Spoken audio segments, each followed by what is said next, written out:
And welcome into the Wednesday edition. Robby and Rexrode, 1025 The Game. Robby Stanley, Joe Rexrode, Ian Safar here with you on this Wednesday morning. We are live from our Busy Bee Plumbing, Heating, and Air Conditioning Game Nashville studios, home of the $99 yearly Beehive membership where the buzz is always about great service. Joe Rexrode, good morning.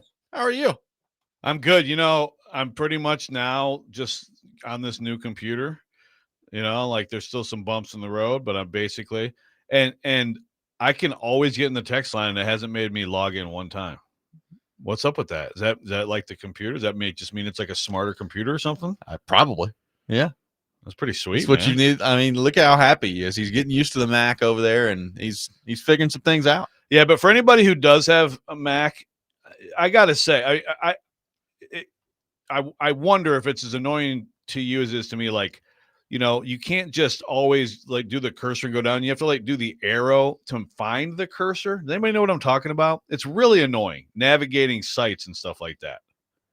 If you also experience this, let me know. Or if I'm an idiot and it's only me, also let me know. Yeah. 615-737-1025. Ian Safar, how we doing? What's going on? Good morning. Doing good, thanks. Happy hump day, everybody. A little bit warmer out there. A little bit. So that was nice. Not ridiculously cold. So that was good. Watched a little bit of Kentucky, Louisville last night. Some hoops. But, yeah. And Kentucky lost. Sorry, Michelle Perry, if you're listening. Sorry about that. It was back and forth. It was an intense battle for sure. 96-88. I like that. It was entertaining. Back and forth. I think Louisville had 50 points at halftime. So, yeah, it was fun. By the way, I just want you guys to know, especially, Mr. College basketball hater over here, that the Alabama St. John's game on Saturday in Madison Square Garden was the best sporting event of the past week. In fact, I'm gonna have to save that for my best in sports. It was like whatever it was. It was like 103, 96. Yeah. Like and unfortunately, it didn't go down to the buzzer beater, situation. But yeah, I didn't see any of that one. Oh, it was amazing. It was all this college football on. I was like, this is better than all your college football. I thought Tennessee, Northern Kentucky was pretty good. What was the final there? 95-56. There you go. Yeah. You like that. Good game. Did you really watch any? No. Yeah. God, ridiculous. Your team's good. I was a little bit busy on Saturday, but yeah. Oh, that's true. I suppose that's They play hockey every day around here. Yes, they do. Now they're gone for a couple weeks. Now you got time to catch up on your hoops. Time. That's right. I got time, except the service I use, you can't watch any games. You wouldn't have watched would have missed Kentucky Louisville last night. Yeah, I didn't watch it because of this YouTube garbage. I guess I'm just going to officially, I've tried to give them some time here because I really don't want to switch because it's annoying. Yeah. But I guess I'm just going to have to. Like, if you're just not going to figure it out, I'm going to have to pull the plug at some point. Yeah. I hope everybody does. I hope they die. On that note, we got a lot to get into on the program here today. Paul Kuharsky from paulkuharsky.com will be with us in the second half of the program. We will get into all things Tennessee Titans with him. Who knows, Joe? We may even discuss Titans-Texans a little bit coming up on Sunday. Who, until yesterday, I forgot they were playing. Yeah. Oh, yeah, the Texans are who they're playing this week. I got to say, man, I'm not gonna get specific or anything like this, but I have heard some other programs in this area and like breaking down the nitty gritty of like an upcoming Titans match. I know that like in some cases, like you just have to do it. Like it's kind of part of your job, but my God, no one wants to hear that crap. I promise you, no one wants to hear that crap at this point. Yeah, Texans' third down defense is good. You have to watch out for the Titans. Or again, let me put that out to the people too. You let me know if we're not doing enough X's and O's talk of these big Titans games coming up. Let me know. We'll change it. We could break down. How can the Titans lose this game? What is their best route? Do the Titans have any prayer if Davis Mills is the quarterback on Sunday? We'll get into that a little bit later too. Boy, that'd be a stretch. Yeah, there you go. Yes, it would. Mike Herndon put this together at this point a few days ago at paulkuharsky.com, and basically the title of it and the point of the entire column that Herndon put together here was about Borgonzi showing a plan, and now it's up to the Titans to be able to, actually have the discipline to follow said plan moving forward. And we've talked a lot about that in particular. But one of the things he talks about throughout this piece here is, the trade deadline has come and gone, and there's not a ton of people on the roster that you look at and say, well, those guys absolutely have to be here and are a part of the future. But there are like some interesting decisions that they're going to have coming up here in terms of contract extensions, in terms of what to do with contracts that are already on the books. As Herndon points out, they got $108 million worth of projected cap space next year, which is the second most in the league, according to overthecap.com. And he said that's before you factor in the probable releases of Calvin Ridley and L'Jarius Sneed, which would bring them to a whopping $133 million in cap space. So the point is, Titans are going to have a whole lot of room, a whole lot of money to be able to go out and spend and start to change over the roster a little bit this offseason if they want to. They also have 9 draft picks at the moment. We'll see what that looks like by the time the draft day comes around here. So Kuharsky eligible for some contract work in the offseason. The deadline's come and gone. Chig's still here. So now what? What do you do with Chig moving forward? I don't think he's going to be overly expensive after this season. You could bring him back if you wanted to. If not, you're going to have to go find another tight end. So you just add another need to the list if you're the Titans.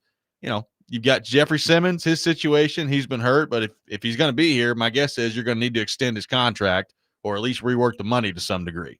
So there's a lot on kind of the short term with their roster that you got to figure out. I mean, other than that, you've got Zeitler, you've got Sebastian Joseph Day that are going to be pending free agents. There's not a ton left to figure out, though, in terms of the roster, just because they don't really have all that many good players. Yeah, exactly. Yeah, like Chig is a good example to me of, I just think he's a solid player. He makes some plays for you. He's a good guy to have around, even if some people really are bothered that he traveled to Scotland or whatever. And like you said, if you either keep someone like that, you have some continuity, you keep some people, you pay some people, or you go out and pay more than you should for people, And again, you might upgrade. And I guess if you can upgrade, well, you do have lots of cap space. But I feel like, especially when you move Brownlee, you move McCreary, I feel like you need to make a few decisions to keep guys around. Like you said, there aren't that many options, but I think he's a good example of why not, lock him up. And because it does seem like he and Cam Ward have a decent chemistry out there. Yeah, I mean, this is, I guess, part of the blessing in disguise, I guess, of Ridley being out. I mean, you want Ridley out there on the field for your quarterback, but you have gotten to take a look at some of your young guys. We'll see if Ridley's back and available by the time, the injury report comes out a little bit later today. But as Herndon points out, I mean, he's going to be 31 before the end of the year. If you move on from him, he'll save you $13.7 million in cap space. Like, he's probably going to be gone. Like, I would assume Ridley probably going to be gone this offseason, and then that's just, it's a hole anyway you had to find. Yeah. But now you probably got to find a couple guys at wide receiver. Yeah, I do think that. I think the fact that both fourth rounders, like you could, especially if they make a people can improve. Sure, you got a new coach coming in. You got something to work with there. If you kind of think about them as in a way, just as your 2 and 3, I think you can be okay with that. Not that you don't need others, but I mean, if that's your young base, then I know it's easier said than done, but yeah, just go get a 1. But I do think that's where, a high pick could be utilized. And I guess next year is like an absurd, insane receiver draft, but this year's still a good one. And most years are good receiver drafts. Doesn't mean that all of those guys are going to turn out to be true number 1s in the NFL, but I feel like that just makes sense. I move on from Ridley, and I guess you could make the case, because the other side of it is you have all that money. So yeah, you're saving that money, but does he make it easier on Cam next year? Even if his role, maybe he downshifts his role a little bit. If you go get someone else, does it make sense to still have him around? I don't know. Yeah, it's at least worth having the conversation because, where are you finding a number 1 wide receiver? It's probably going to have to be in the draft, right? Has to be. I mean, those guys, just generally speaking, don't make it to free agency. I guess you could trade for one. That happens from time to time, as we know. around here, but I mean that's still an unlikely situation. So you're probably going to have to draft one pretty high, if that's the point. Is there anybody coming out of this year's draft that's worth drafting as high as the Titans might be picking? I don't know. I don't know what that's going to look like here. Like Yeah, if you're number one, obviously, I don't think there's anybody worth number one overall. Let's say you trade down at number 5. Like, is that worth it? Is there anybody that's worth number 5?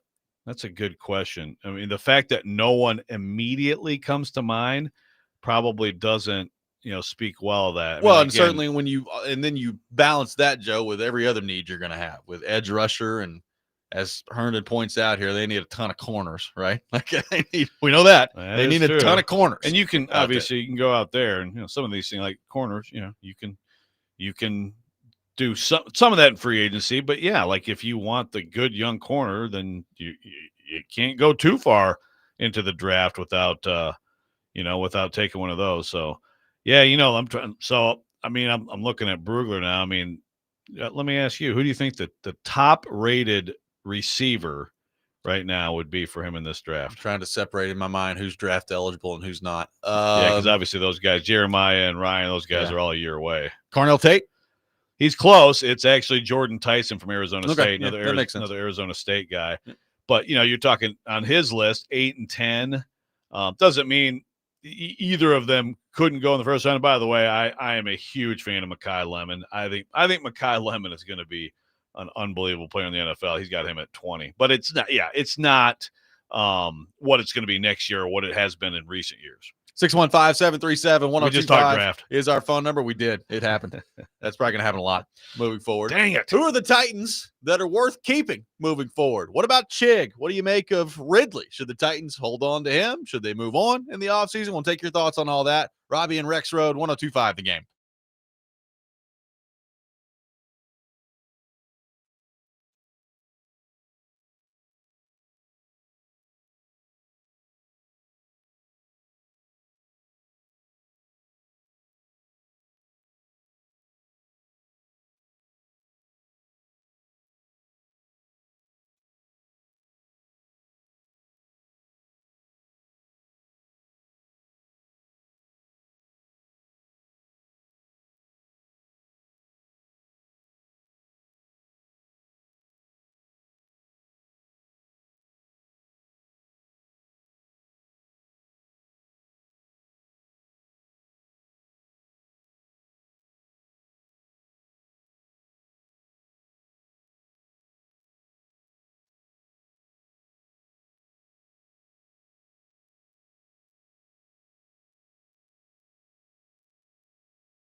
Welcome back in, Robby and Rexrode, 102.5 The Game. Taking your thoughts on our phone and text lines driven by WilsonCountyHyundai.com, 615-737-1025. Some decisions coming up as the season goes along and into the offseason for the Tennessee Titans. Should Chigakonkwo be a part of this team moving forward? What about Calvin Ridley? We'll get into some L'Jarius Sneed stuff with PK a little bit later in the program as well, by the way. Jason in Dover on the text line, Joe, says, I have no idea who to keep and zero faith in the Titans that they'll make the right decisions, which I think is where a lot of the fan base is right now. You know what? I don't know if any of these guys are any good.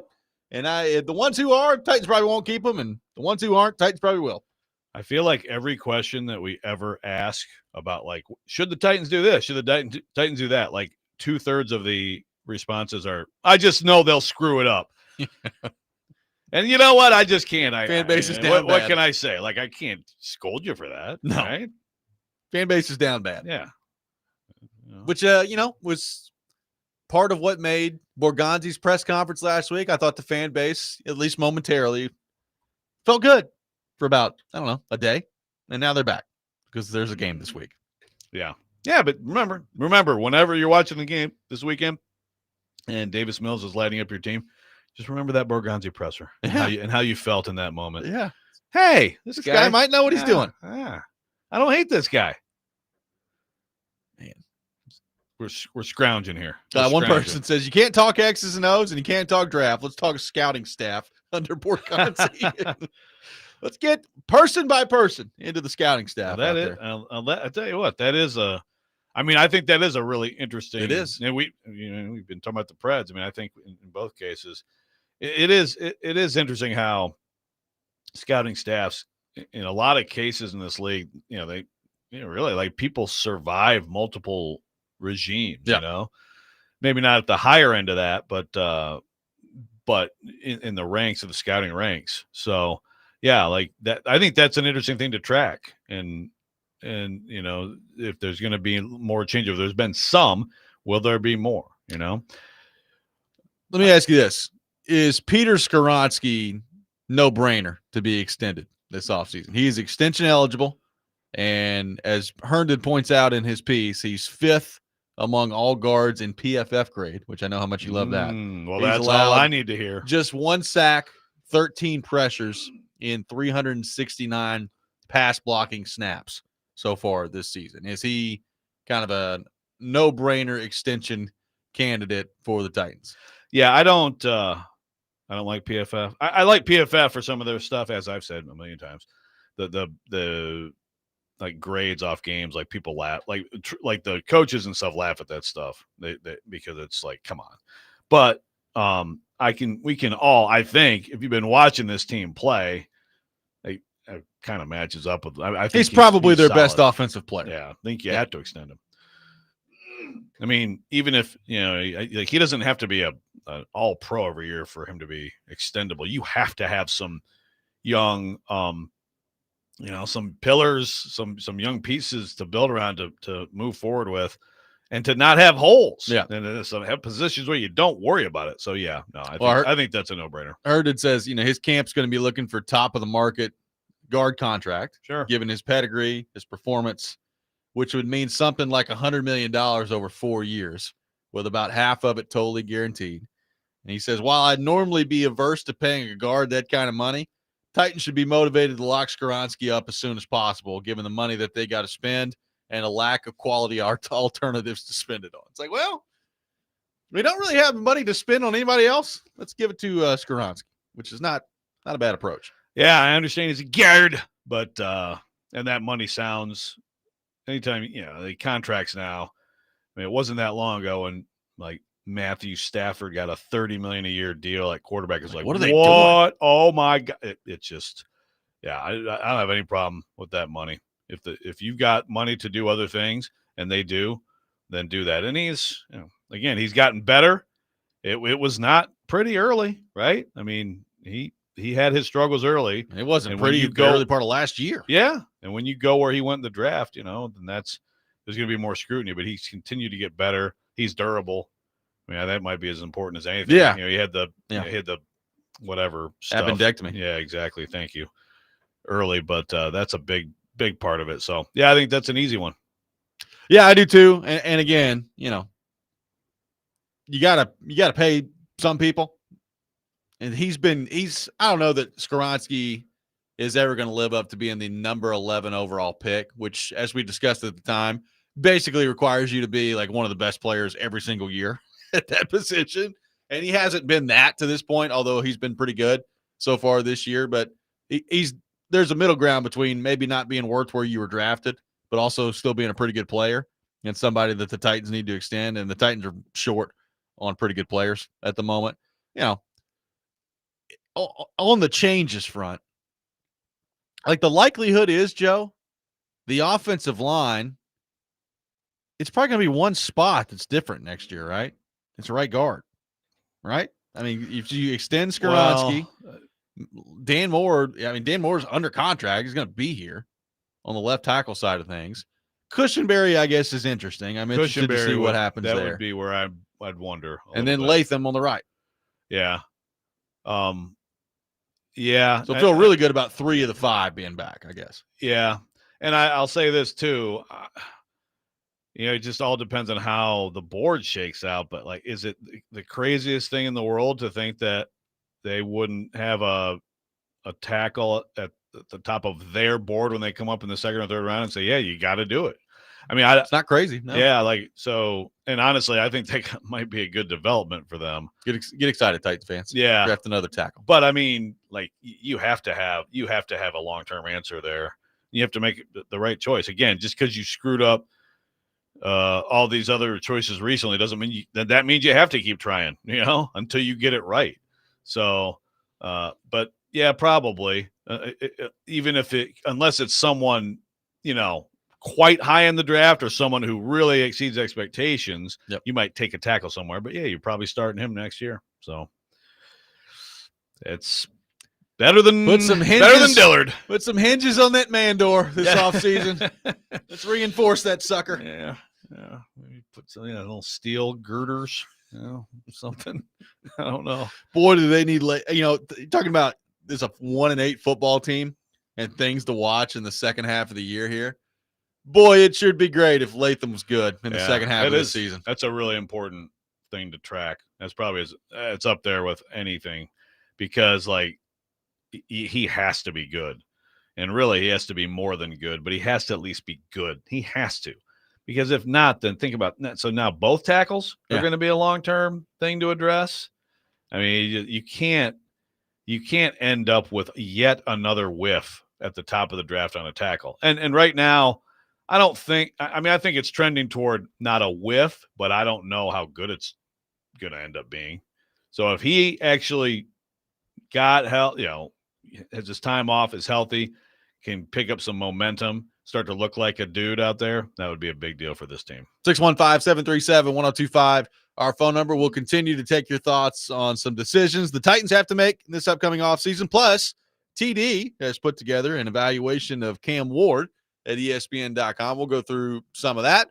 PK will be with us later in the program. We'll get into all things Tennessee Titans with him as well. All that ahead. Robby and Rexrode, 102.5 The Game.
94.9 The Fan, your home for Vanderbilt women's basketball. Today, the Commodores taking on Austin Peay at 6 o'clock. Pregame starts at 5:45. Taking your thoughts on the Titans at 615-737-1025.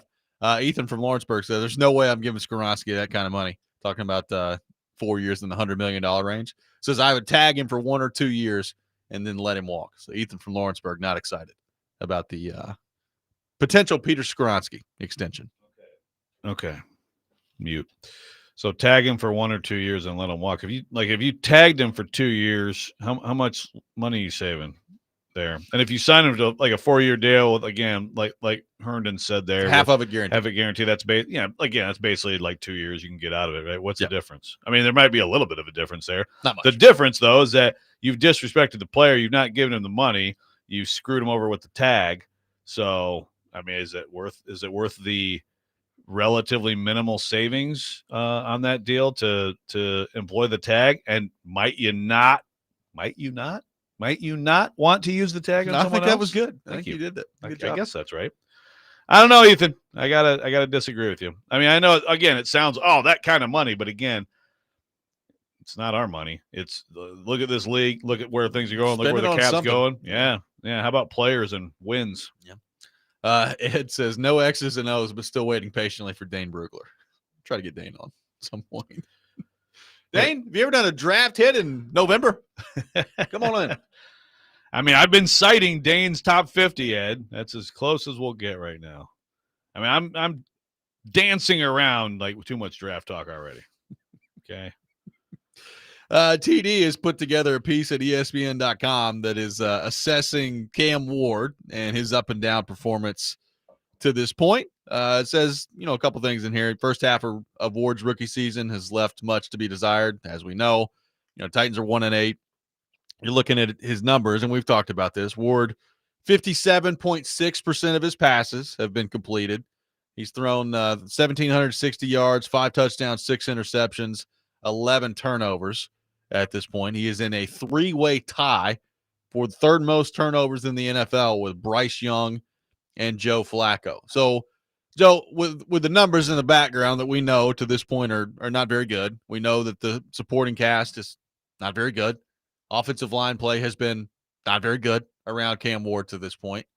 What are we looking for here in the second half of the season? Knowing that, we could say wins. I don't know how many of those are coming. It's not good. They're not set up to win football games right now. They're not set up to score a lot of points. We know this. 9 games into a season, most of the time you kind of are what you are.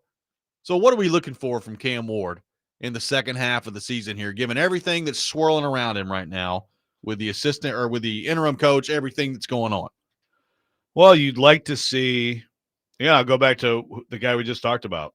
So you'd like to see a guy like Latham find his footing. You'd like to see that help the running game get better. You'd like to see all that help Cam Ward have cleaner pockets more often. And then you have a better opportunity to evaluate him and a better opportunity for him to work and improve and be able to do the job without looking over his shoulder all the time. So I think it's just the whole offense to me. Can you protect? Can you run a little bit?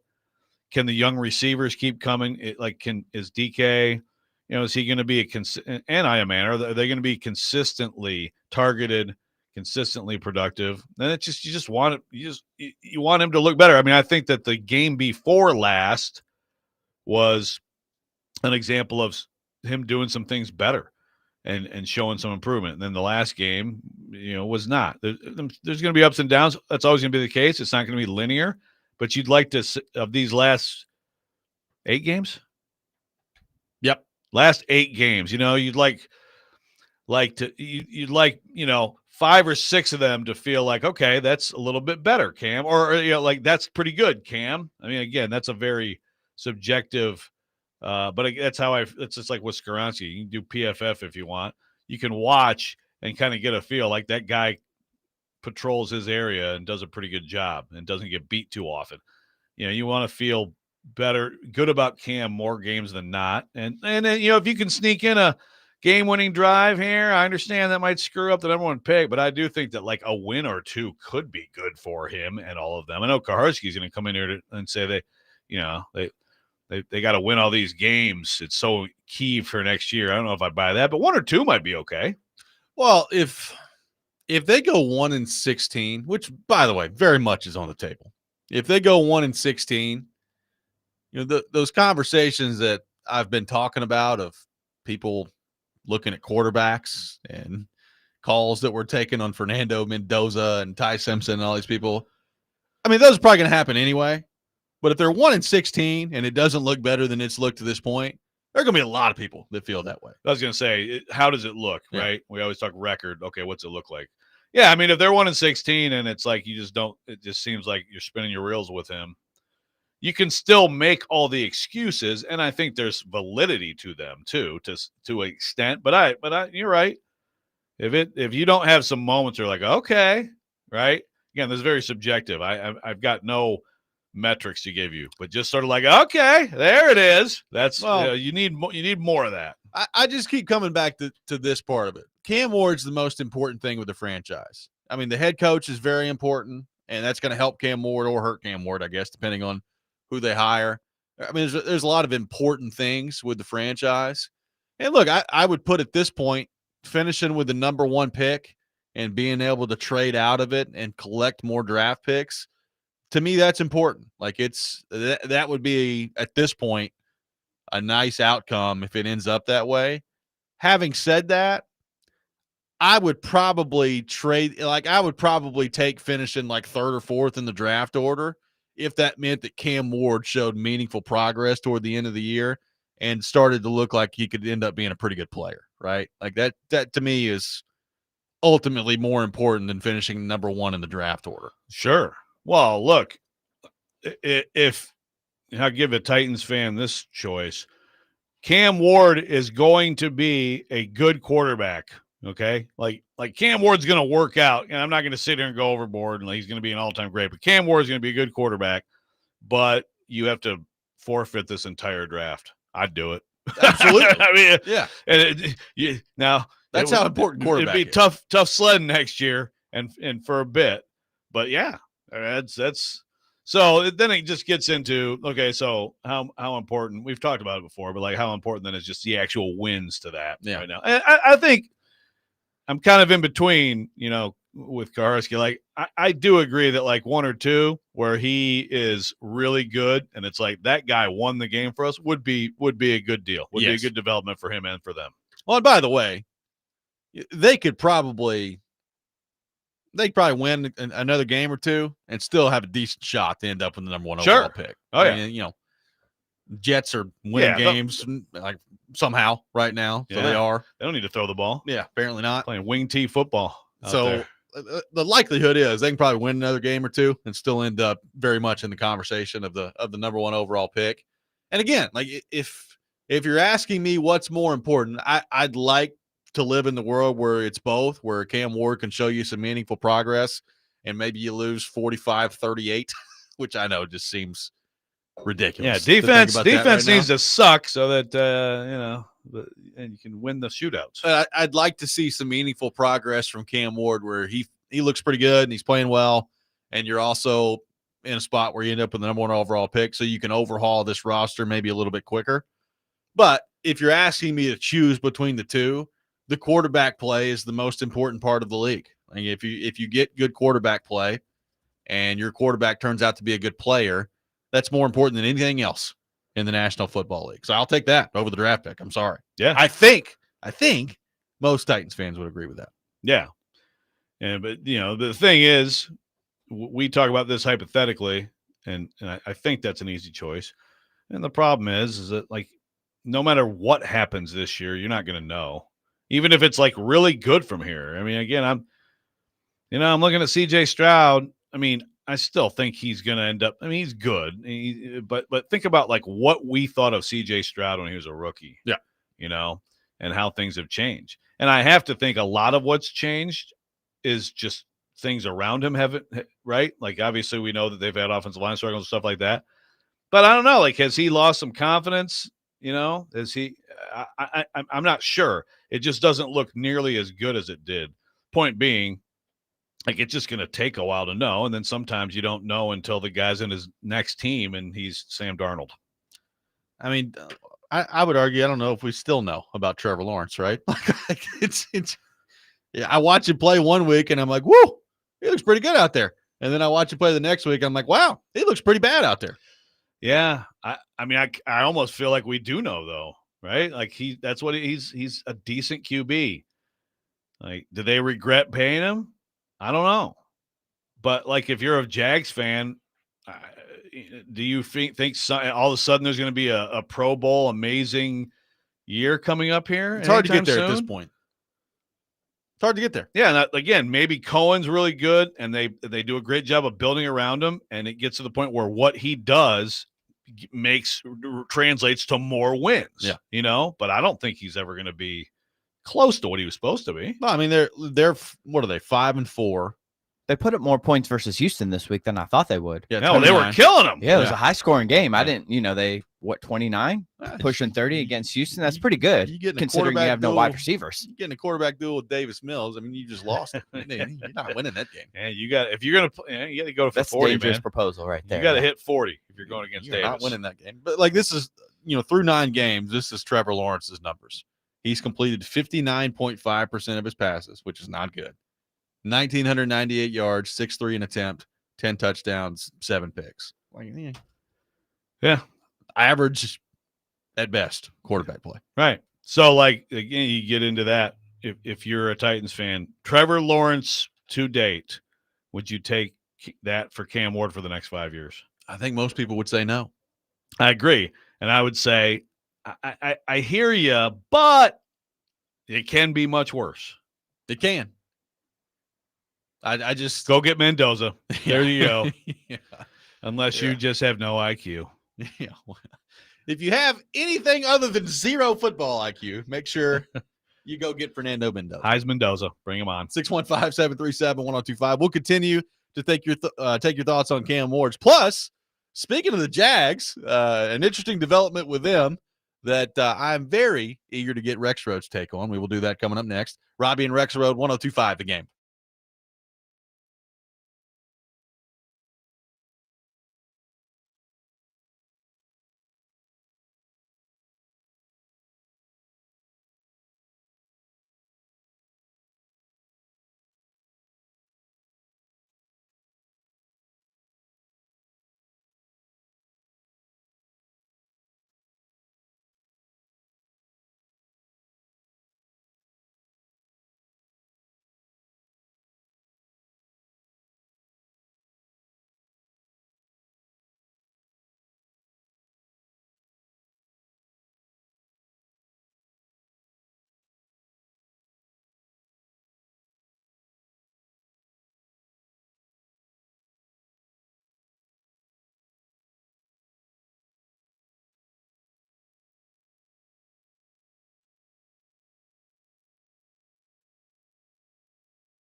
Tonight, Vanderbilt men's basketball take on Eastern Kentucky at Memorial Gym. 7 o'clock tip-off, pregame show at 6:30 on 102.5 The Game. Taking your thoughts on our phone and text lines driven by WilsonCountyHyundai.com, 615-737-1025, 615-737-1025.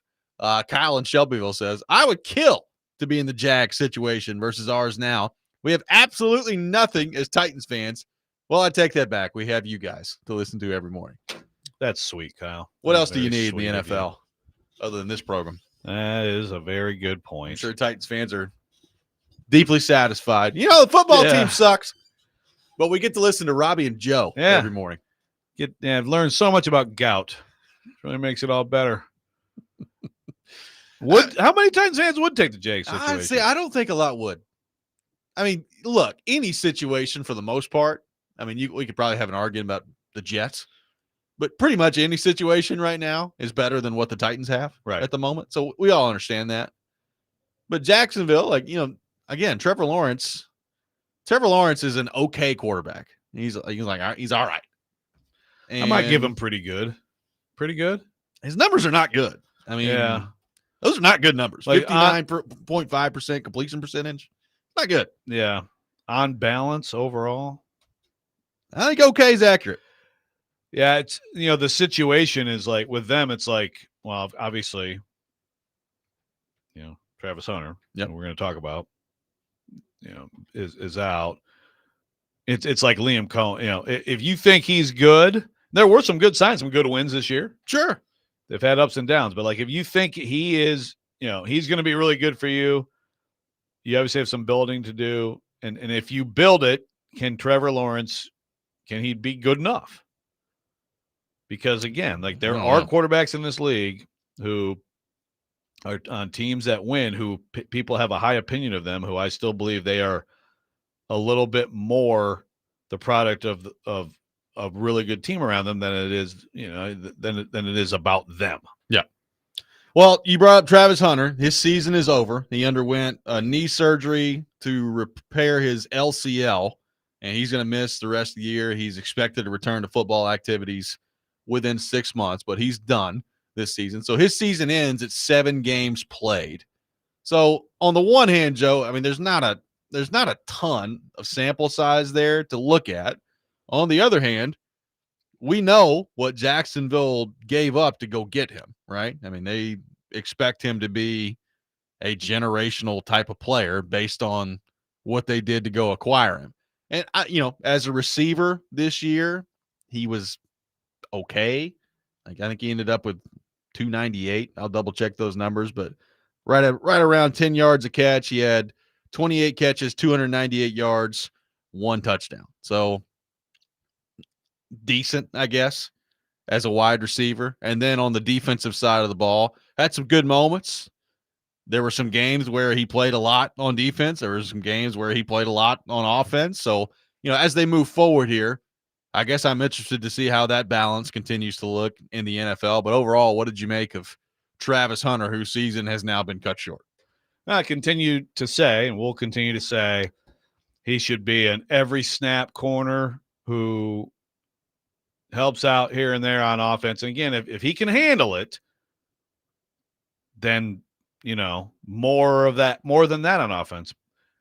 And I'm not saying that this injury is related to that, but the whole reason no one ever does this is because of how often you get injured in the NFL and how many more times you put yourself in danger by being on the field and taking snaps in an NFL game.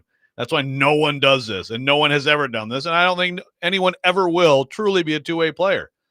So I think you have to make a choice. Again, I think the choice is easy with him. I think he could be an elite cornerback in this league, and those are valuable. Are they more valuable than an elite receiver? No. But is he an elite receiver? I don't think so. I don't either. I never have. I think he's a guy who can go out there and get numbers and make plays. He's good. He's a tremendous football player and athlete. I think he's an elite corner in the making. I think he has the tools of being an elite corner. So I don't know. We'll see if they agree. I mean, apparently they don't.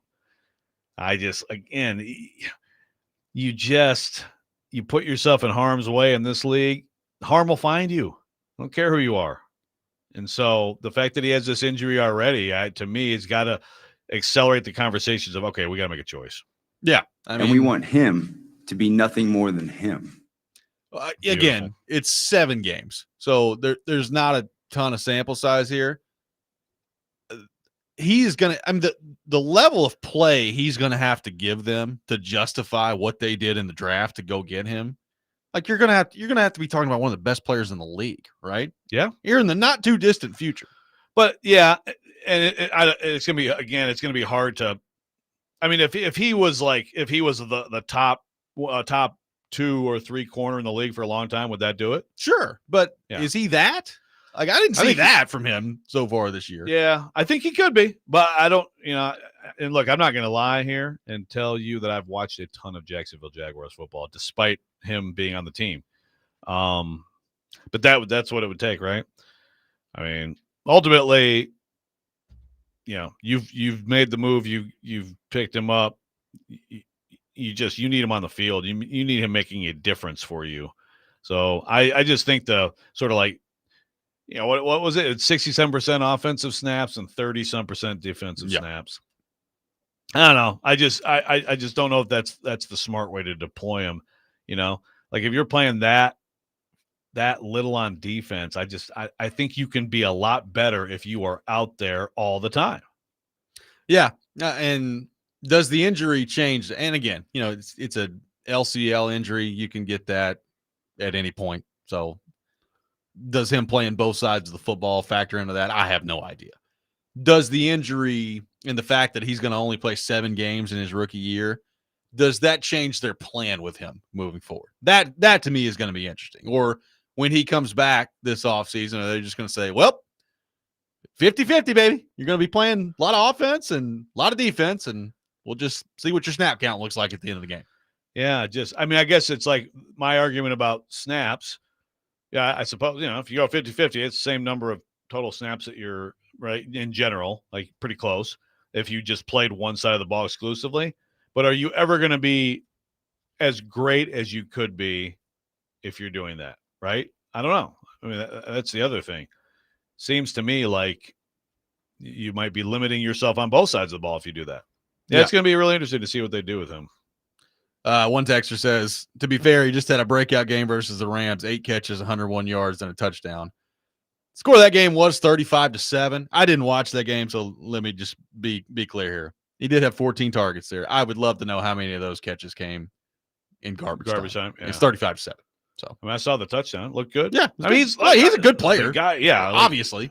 Yeah. I mean, but I guess my point in all this is he's going to have to be, to justify what they did in the draft, he's going to have to be great. Right. Like Hall of Fame great player. Is he going to be that? Yeah. Yeah, I it's hard to project that for sure. I would love to see him get a full run at corner and see what that turns into. Some of the knock is like physicality and things like that. I think he can tackle. I think he can tackle well enough to play in this league. And the bottom line is, can you erase people and just be a guy who takes half the field away sometimes? I think he could be, but I could be wrong for the first time. 615-737-1025. Our phone number, 615-737-1025. The latest college football playoff rankings are out. What does it mean for Vanderbilt? And is there some Vanderbilt disrespect being tossed out there by the committee? We will get into that coming up next. Robby and Rexrode, 1025 The Game.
Hour number 2, Robby and Rexrode, 102.5 The Game. Robby Stanley, Joe Rexrode, Ian Safar here with you on this Wednesday morning. We are live from our Busy Bee Plumbing, Heating, and Air Conditioning Game Nashville studios, home of the $99 yearly Beehive membership, where the buzz is always about great service. Paul Kuharsky from paulkuharsky.com will be with us in the second half of the program.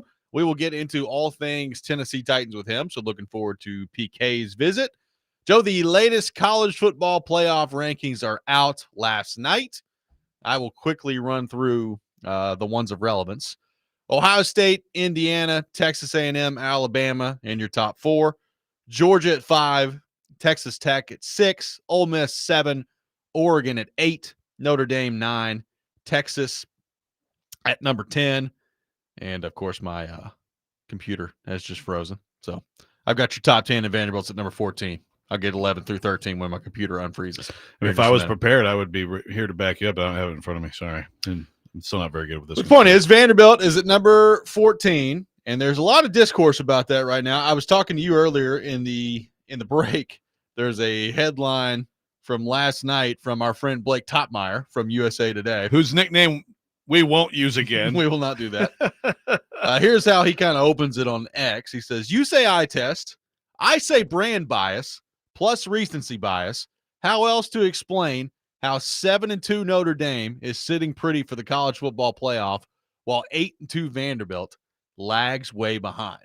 So, Joe, I ask you, Vanderbilt at number 14, are we seeing some Vanderbilt Commodore disrespect going on with the college football playoff committee? Yeah, no, I was listening, last night doing the Mac Rhodes teleconference. I will say Mac Rhodes is a better chairperson than Ward Manuel was from Michigan last year. He never said anything at all. Like he had an amazing knack for just saying words.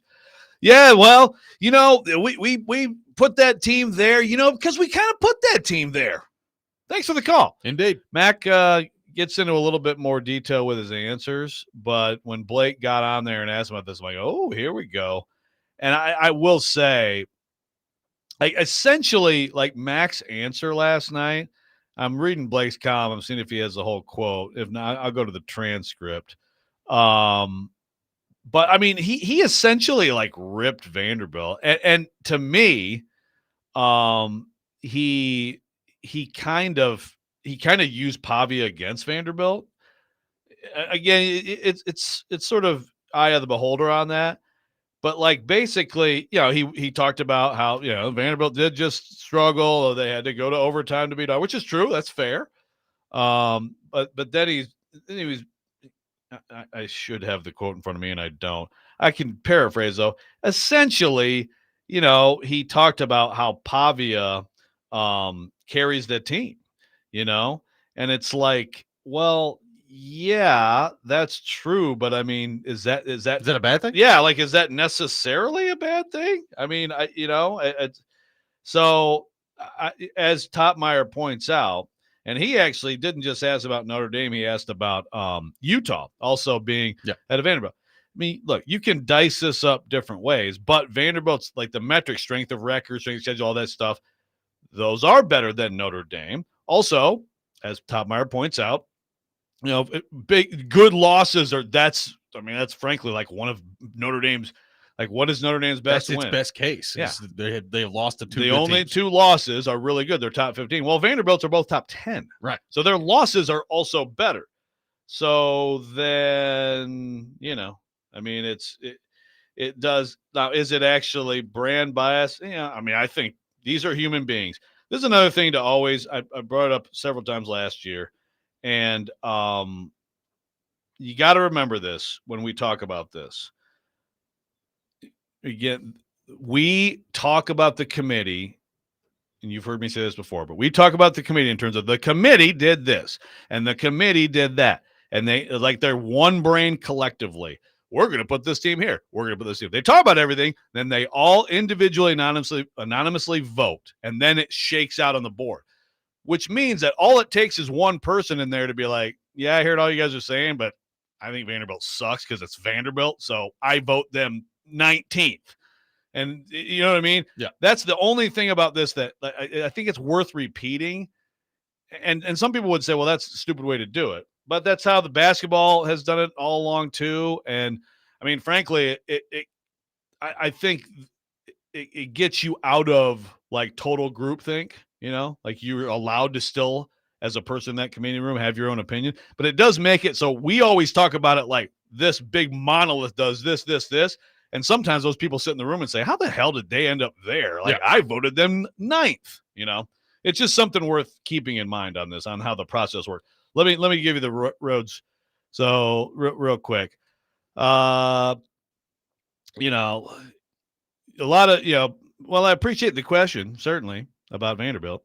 Playing an Auburn team that made a coaching change, having to take that to overtime, a win in overtime at home. A lot of conversation about Diego Pavia, maybe the most important individual to their team as they go. Then he talks about, the wins versus Missouri, blah, blah, blah. And then Notre Dame, he says, they've won 7 straight. I think early in the year they lost 2 by a total of 4 points. Defensively, they struggle. The committee really likes Notre Dame as a complete team defensively. Their run game is as good as anybody, if not the best in the country when you think about their 2 backs, Love and Price. Which, again, it's like, and then he gets into Carr's good. He says, these are all the things we talked about and looked at as a committee and obviously gave them an edge over Vanderbilt. So, I mean, it's like, okay, so you love their running game. This is what I'm talking about with committee. They just make stuff up.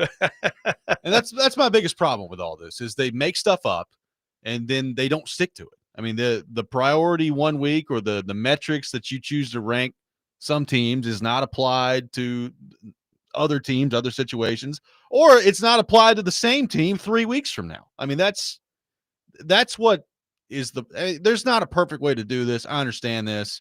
We talked about this last year, Joe, of, when it was the BCS and it was basically a computer doing all this, people hated that. There's not a perfect way to do it, but there's no way you can make an argument to me right now that Notre Dame deserves to be in a playoff over Vanderbilt. Like, I'm sorry. As you just pointed out, I understand that it's Notre Dame, and Notre Dame is a very talented football team. They're probably going to get in. And I've said this, if they go 10-2 and they end up beating Pittsburgh on the road this weekend and they're 10-2 at the end of the year, then they probably should get in. Yeah, no, they should. But I think there's a lot of assuming going on right now with them on things that they just haven't done yet. Yeah. Like they have one good win. One. And that's against a USC team that frankly I don't think is very good, but they just happen to be ranked right now. Yeah. So they have one good win. They have an opportunity for another one this weekend. So we'll see if they can get it. Their losses are against the Miami team on the road, a Texas A&M team that's very good at home.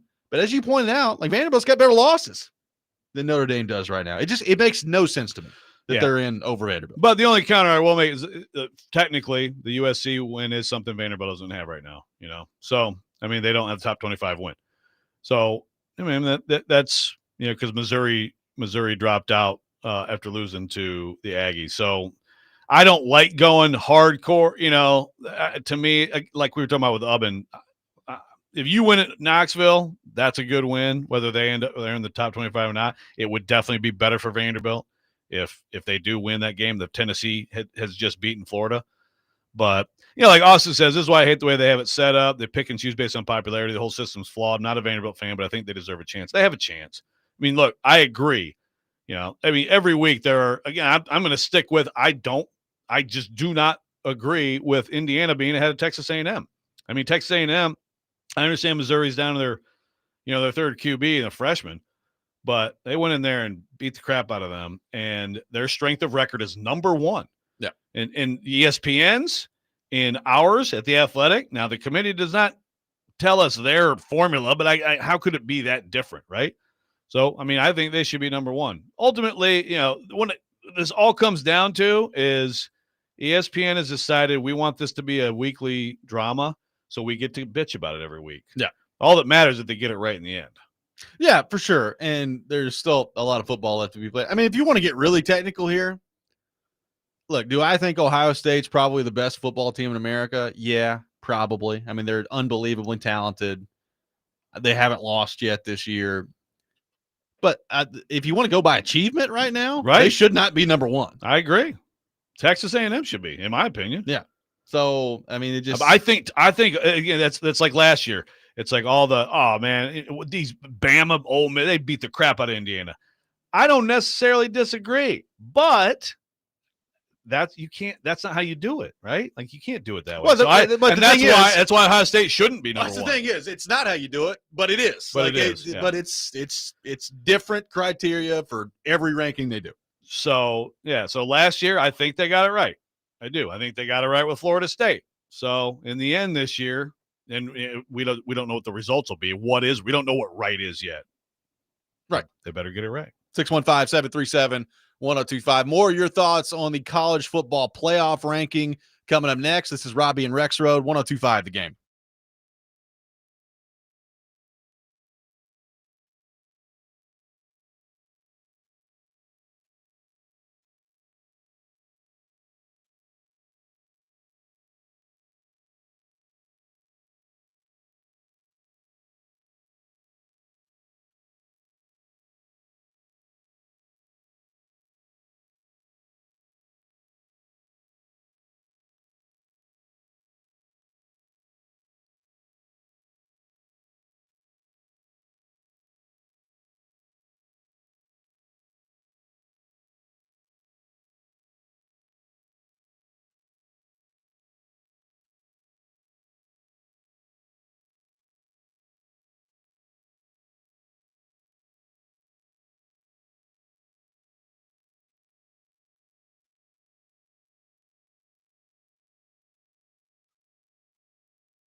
Welcome back in, Robby and Rexrode, 1025 The Game.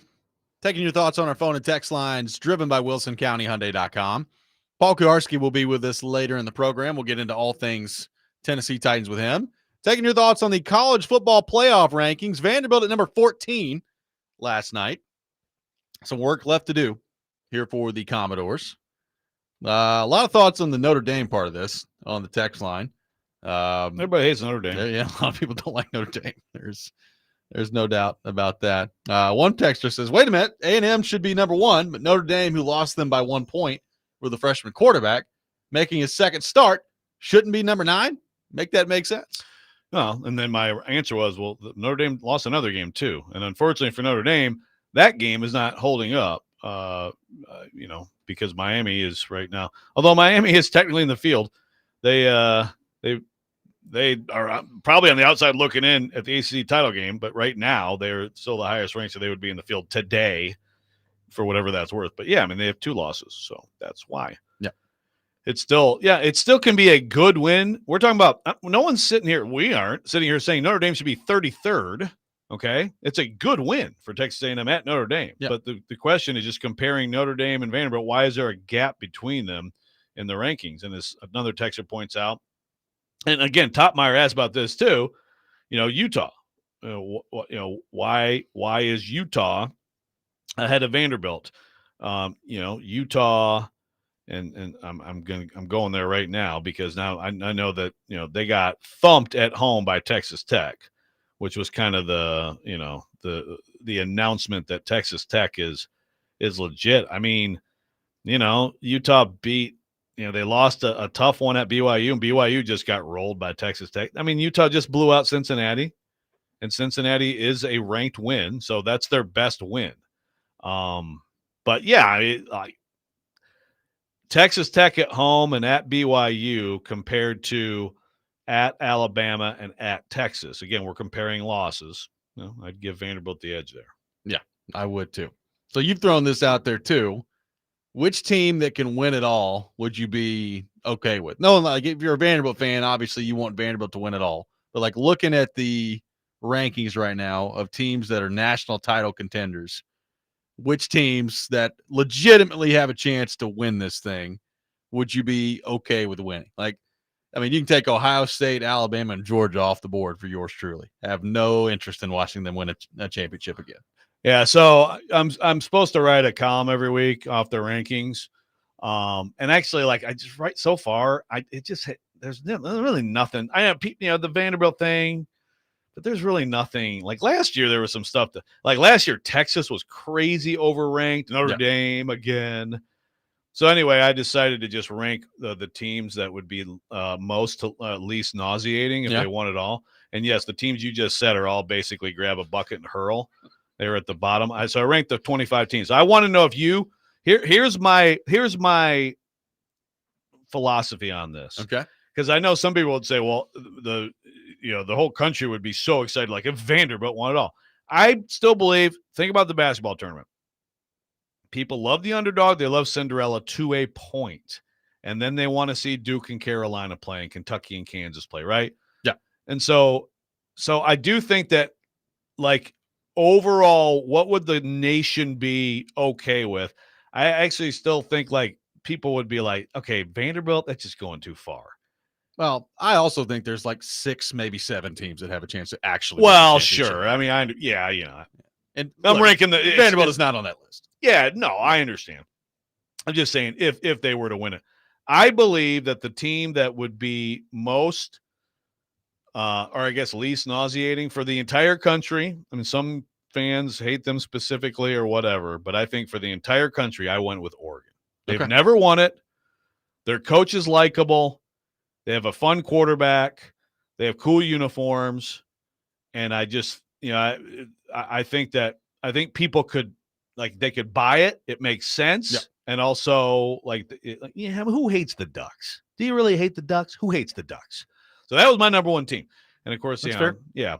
And now Indiana's up there, I think. I think coach is going to make it controversial with Indiana, though, because he talks a lot. He does. Which I kind of like, but some people don't. And also, I still think some people can't wrap their head around Indiana. You know, I mean, it's only year 2. Like Northwestern got its 716th loss on Saturday, or I guess on Friday, and Indiana won, which means now Northwestern is the losingest all-time program at 7-16, and Indiana's at 7-15. They're in a hell of a race right now. Yeah. That's how bad Indiana's been. So I think some people can't wrap their mind around it, and I agree with you on Signetti. I also think Texas A&M would be unacceptable. I think Elko is pretty likable. I don't know, man. You know, Marcel Reed, you know, he probably should be getting a little more Heisman love, Nashville's own. They do some weird stuff down there. They do. That is the thing. But I also feel like, because a lot of the country just hates the SEC, right? So it's like most of the SEC, it just like sounds terrible for like a lot of the country.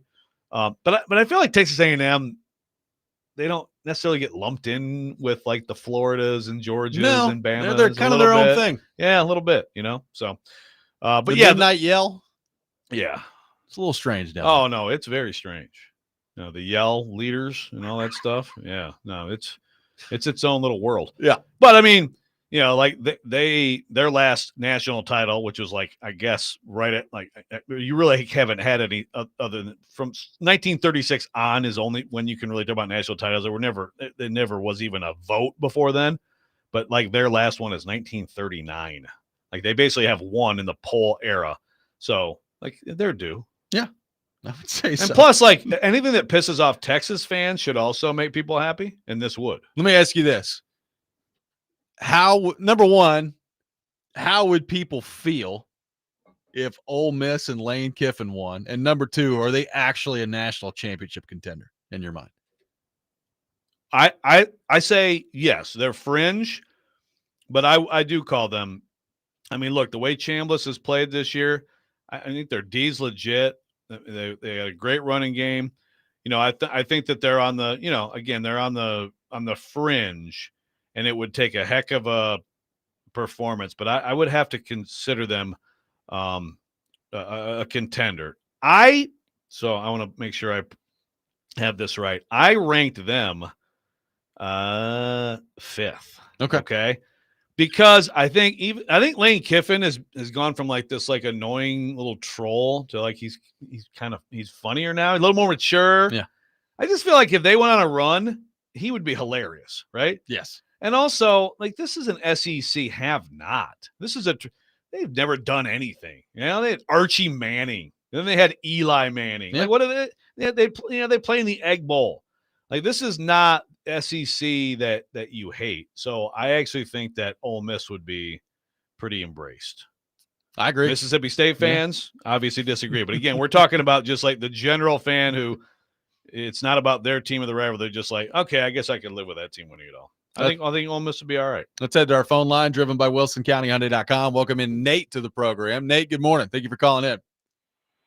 You say Mississippi State wouldn't like it, but a lot of Tennessee fans wouldn't like it either. I'm that not is one true. Of them, but that is true. Yeah. But why are we complaining about the committee? Or why is the committee basically singling out Pavia? And it could be because of his name. But why aren't they singling out Manning at Texas? He's the one that's either raising him up or bringing him down. What's the difference? Well, the big difference there is that Texas, by the numbers, has one of the most talented rosters in America. Yeah, like in fact, you could argue that Arch Manning is not carrying them. In some games, he has been a detriment to them. Pavia carries. Yeah. Well, that's what I said. It's either Eli. Gosh, he got me. Either Arch carries them or he brings them down, and like you said, mainly brings them down. So well, that's the thing, but he's not carrying. He doesn't carry them. Like they are a very, very talented. Like, look, Vanderbilt. When you look at their roster, their recruiting rankings, their roster, their talent level is not Alabama. It's not Georgia. It's not Oregon. It's not any of those teams. It's not Texas. But Pavia is the difference maker. Texas is not that. Texas is very talented roster. Right. And also, so that's the difference. And also, I mean, you know, again, Mac Rhodes was asked specifically about Vanderbilt last night. So, I mean, he's just answering questions that he gets. But yes, when he mentioned Pavia, I took that and it'd probably be better to have the audio, but I immediately put it on our live blog. I'm like, so he essentially just used Pavia against Vanderbilt. Yeah. Like, yeah, and we talked about how this Pavia carries them.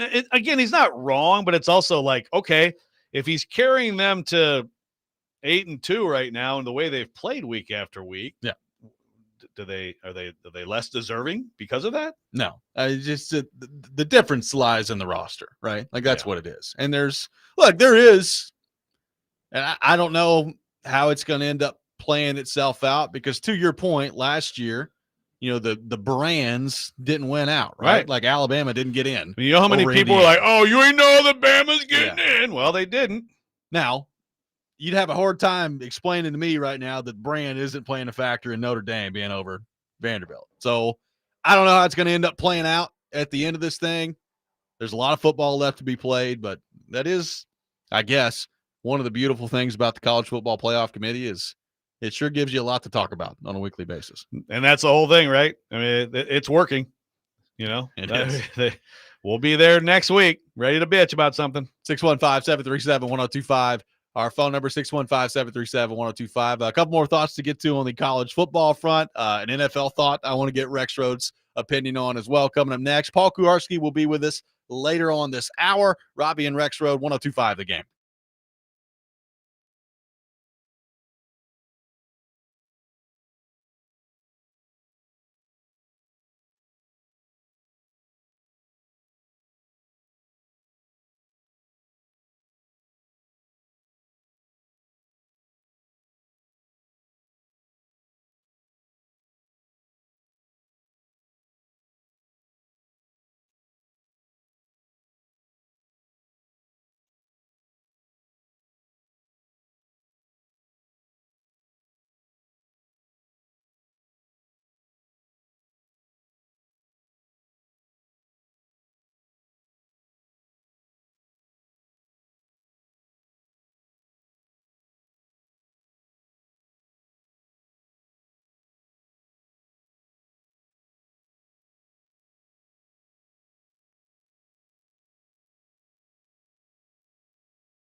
Tonight on Totally Hits 93.3, catch MTSU men's basketball as the Blue Raiders take on Evansville at 7 o'clock. Coverage also available on the Totally Hits Nashville app and at totallyhitsnashville.com. Taking your thoughts on the college football playoff and a development in the NFL that I want to get Rexrode's thoughts on here in just a minute.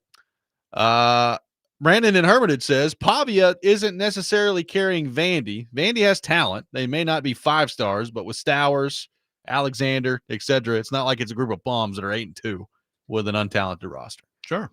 I don't think anybody's arguing that, but I also think, like, go look at Vanderbilt's roster and then go look at Ohio State and go look at Texas and go look at Georgia and Alabama. Like, it's not the same thing. It's not. It does get a little muddled with, so Pavia counts as a 0 star. You know, it gets a little muddled in this era with older players. They develop, they transfer. They didn't have great recruiting profiles as high schoolers. They've gotten a lot better. If you're an older team, you can make up a lot of that ground. Yeah. And I think Vanderbilt's good. They're better on the lines. They can hold up on the lines in the SEC. Fontenette, they've got some difference makers on defense for sure. Yeah, Alexander's really good. Sherrill, again, Stowers is a little disappointed. Brugger didn't have him in his top 50, but I think he's going to be I'd be surprised if Stowers gets out of the 3rd round, doesn't get picked. So, yeah, they're talented. And it's other people will point out here, okay, so take the quarterback away from – pick any of these teams and take the quarterback away. Sure, what happens? Yeah, in most cases, yeah, that's you got a real problem. Yeah, I mean, that's why I know he was asked specifically about Vanderbilt. And I think you can make the case that Pavia, which is why, you know, some people think that the Heisman conversation with him is over, and I don't necessarily think that it is. I think you can make the case that he is carrying his team as much or more than anyone is. Yep. Okay. So I think that's kind of the point of it. Like, you know, Vanderbilt's defense the last 2 weeks has just gotten shelled, right? Like, their defense is not good. 991 and 8 touchdowns. So that is part of this, right? Like, yes. They have a bad defense at the moment. Now, it hasn't been bad all year from start to finish, but no, they've played very poorly the last couple of weeks. So in addition to winning the next 2 games, it'd be great if they look, you know, a lot better on defense than they've looked the last couple of weeks too. I think that would go a long way towards helping their perception with the committee. I agree. You know, they got this time off. And they've got Kentucky. You know, Kentucky has figured some things out offensively, but if there's a get-right situation, extra time off, heal up, look at the film, figure some things out, and get right against Kentucky. It doesn't mean that, I mean, if you do, it doesn't mean that you're going to all of a sudden be able to go into Knoxville and lock that down. I still think that's a bad matchup. I think it's a bad matchup for most defenses, frankly, when Tennessee executes. But, yeah, I agree. It would help the community. I also just, you know, it's just like I still stand by looking at all the things that would have to happen to keep a 10-2 Vanderbilt out. I just don't think they're all going to happen. So I think they're going to be fine if they win too. Also, if you're going by probabilities of what you think it are good, and we know that it won't all happen the way it's supposed to. Yeah. But if you go with probabilities, I don't think Vanderbilt's getting in because I don't think they're going to win at Tennessee. I mean, I have to see them do it to buy it at this point. So I don't think they're getting in, but only because I think they're going 9-3, not because they won't get in at 10-2. At 10-2, I'd bet a large sum of money right now that they get in. Yeah, I would agree with that. On the NFL front, Jameis Winston is apparently now starting at quarterback this week for the New York Giants as they take on the Green Bay Packers. And I swear to you, number one, if the Packers lose to my guy, Jameis Winston, that's going to be a tough one. But my general point in this, like, do we think that Russell Wilson is done? Do we think that Russ is about to be cooked in the NFL? Because, you know, it's not gone well for him when he's been a starter the last few years. Clearly, there is something about him that just rubs people the wrong way when they're around him, right? Like, his old Seattle teammates apparently don't like him all that much. Although for years there, because they were winning so much, that's a great culture thing. Though for years there, they're winning so much that nobody cares. Exactly. But in the aftermath of that, I mean, it's clear they don't really like him all that much. Yeah. Clearly, Sean Payton hated him. I mean, my goodness, he's still taking shots at him. And now, like, it didn't seem like he and Daboll got on all that well together either, to the point where Jackson Dart's in the injury tent. It's like, hey, get out of the injury tent. Russell Wilson's going to have to play quarterback. Get out of there. So I Stop just, talking to him, doctor. if he's- Doctor, go away. number one, like if he knows that at this point he's exclusively probably going to be a backup quarterback, which is what he is now at Yeah. this point in his career, do we think that he is done so in the National Football League? Yeah, it's timing. Gosh, he and Cousins were in the 12 draft class, and logged a lot of miles. And it's funny, Russ Wilson when he transferred from NC State to Wisconsin, I remember there was all this talk from out of NC State that like everybody at NC State hated his guts. Then he went to Wisconsin, and they're like, immediately he's a captain, and he was great. I mean, he was a great player for 2 years at Wisconsin, obviously, great quarterback. But yeah, people don't like the guy. Like people largely don't like the guy, and yeah, I think he's cooked. He's lost. I don't know what it is. It still seems like he moves around all right, but he just isn't very good anymore, right? I think he's plummeting into like so backup, not even like all that attractive backup territory in the league. But maybe I'm being hard on him. PK, am I being hard on him? No, I think you've been soft on him. He doesn't move around well anymore. He's got no legs. Is that what it is? I feel like when I watch him, he still can kind of extend plays and stuff like that, but maybe I'm wrong. He's not very accurate with the football. I can tell you that. 58%. I think it's fantastic that there's a player in the league who goes so far that people will publicly hate him instead of privately hate him. It's great. Yeah. But again, it is funny, right? Like all those years in Seattle, it was just like, yay, the Legion, the boom, we got Russ, everything, yay, Marshawn, we love Pete it. Carroll keeping it all together. And then the switch flipped, and they're like, "We're out on this guy. We want him out of here." And by the way, we all hated his guts for years. Yeah. I had to get They an talked appointment a with his lot of secretary crap. to talk to him. talked a lot of crap about him, and then it didn't take long in Denver for everybody to be like, "This guy's got a damn secretary and an office, and he's not playing anywhere to the level that a guy would deserve any of that." No one And went then to the his new birthday coach party. came What was in it? and Was said- it no one went to his birthday party? Yeah, Or like half the no one team was invited? didn't or- show up to his birthday party. And then the new coach comes in and strips all of that. No more office, no more secretary, none of this. Your secretary is fired. He's not allowed to show up in the building. That's great. What a I meeting love of egos that is, Yeah. right? Russ and Peyton. It's Sean one of those Payton. things where like either it's going to be incredible because they're both just jerks on the same page, or they're just going to hate each other. Yep. Right. I think we figured out how that went. Yeah. PK, how are you? I'm well. Good to be here.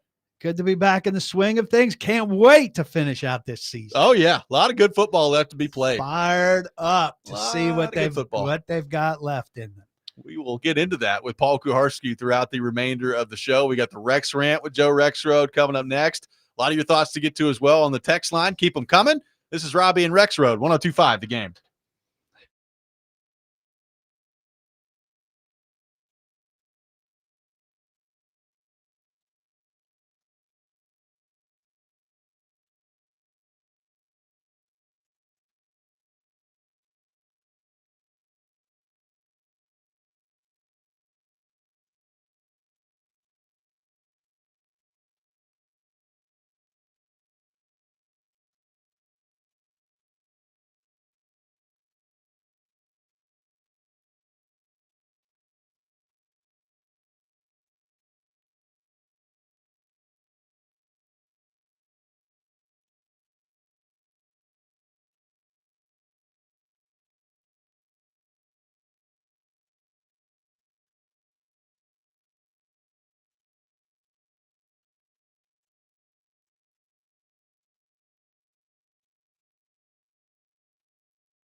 Sometimes he wakes up on the wrong side of the bed.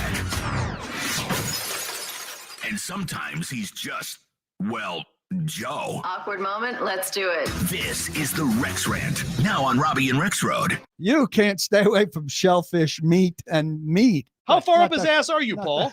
Losing's really not in my vocabulary. Hey, you okay in there? Or is it like, hey, stop the testing. I need him on the field. Get out of the tent. Can he play? He's in a coma. Answer my question. Can he play? Let's go play football. Yeah, quit being a wuss. Get out of here. Would you call this cutting someone's jugular, Mike? You might want to sing it note for note. Don't It is time for the Rex Rant, brought to you by Functional Medicine of Tennessee. Rise up to better health. Check them out at functionalmedicineoftennessee.net. Joe, do you have a rant? Well, yes, I do. Yeah, I do. No, look, That's they're- why. That's they're why. Moments always- ago, he said, "Who's ranting?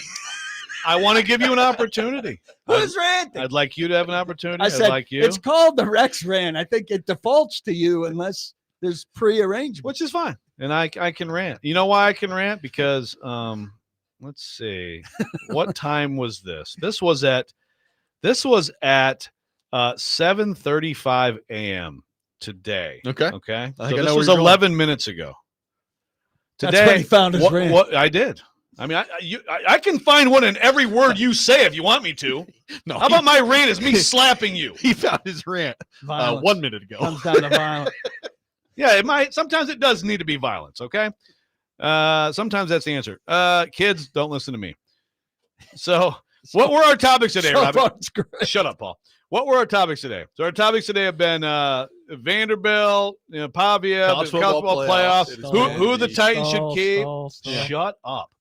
Who the Titans should keep? Right? Did we mention Mike Vrabel one time today? No, we are now, though. Here's the text we got at 7:35 a.m. Quote, your bizarre Vrabel worship never stops. Like, I won't read the let me just stop right here. So again, it's just like, let me snakes, like what? Are you listening to the show or not? We didn't mention people Mike just turn the Vrabel volume one down. time. Now, let's continue with the text. So you think Miss Amy made a mistake by firing the great one?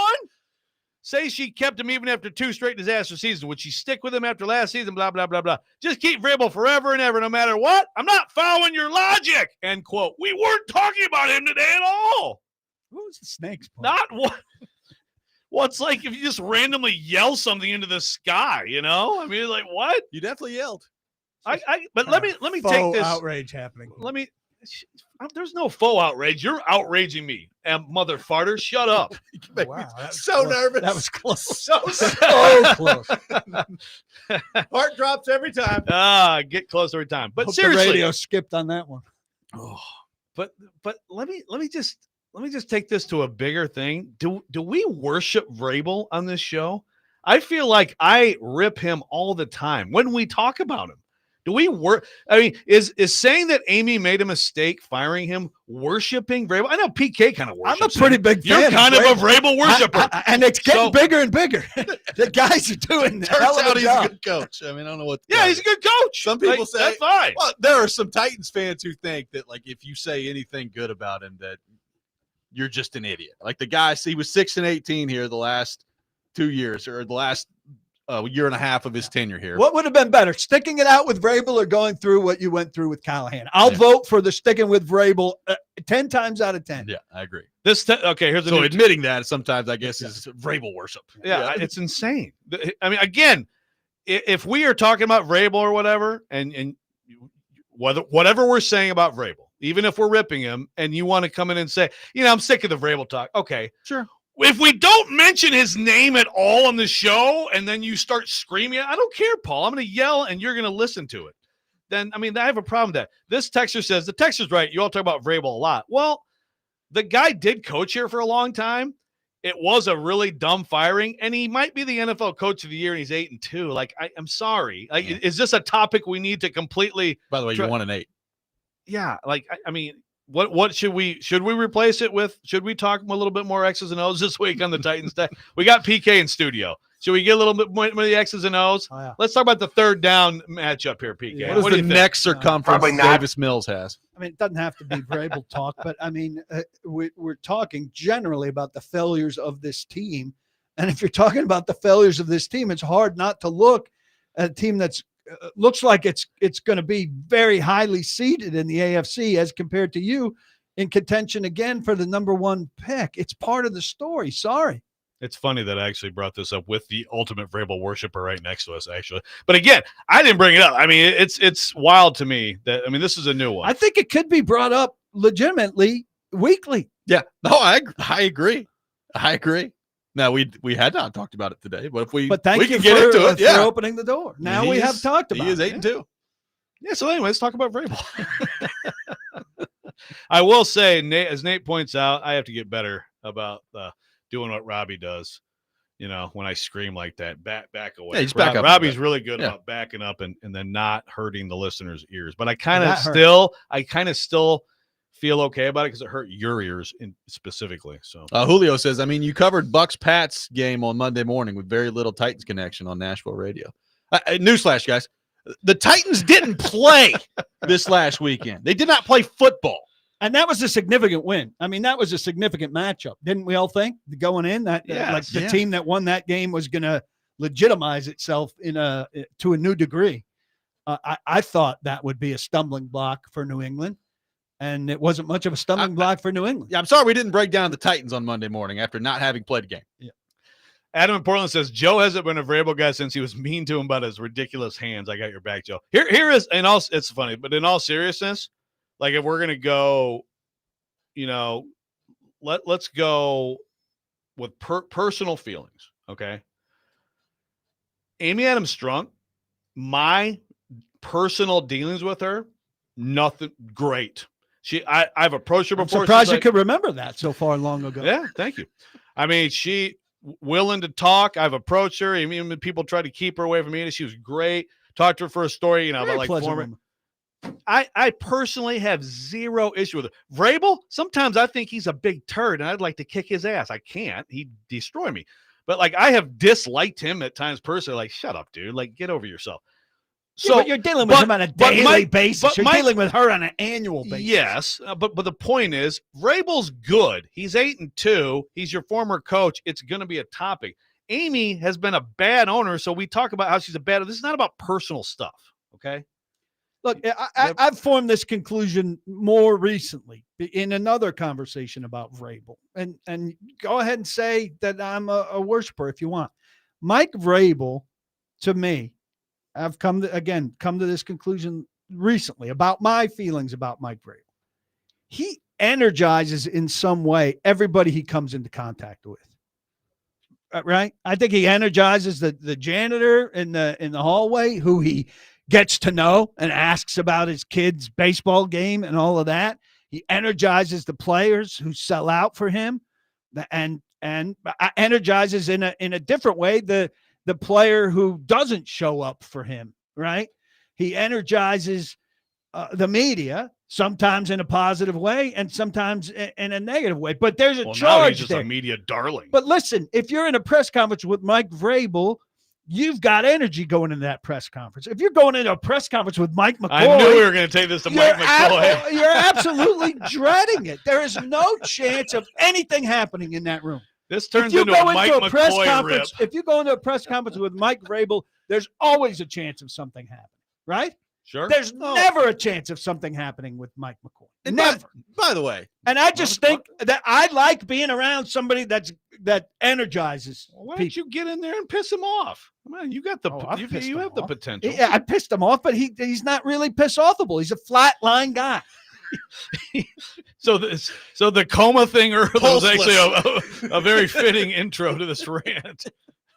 I mean, the fact that Mike McCoy is in the league again, better yet in this position of powers, is incredibly embarrassing for the league.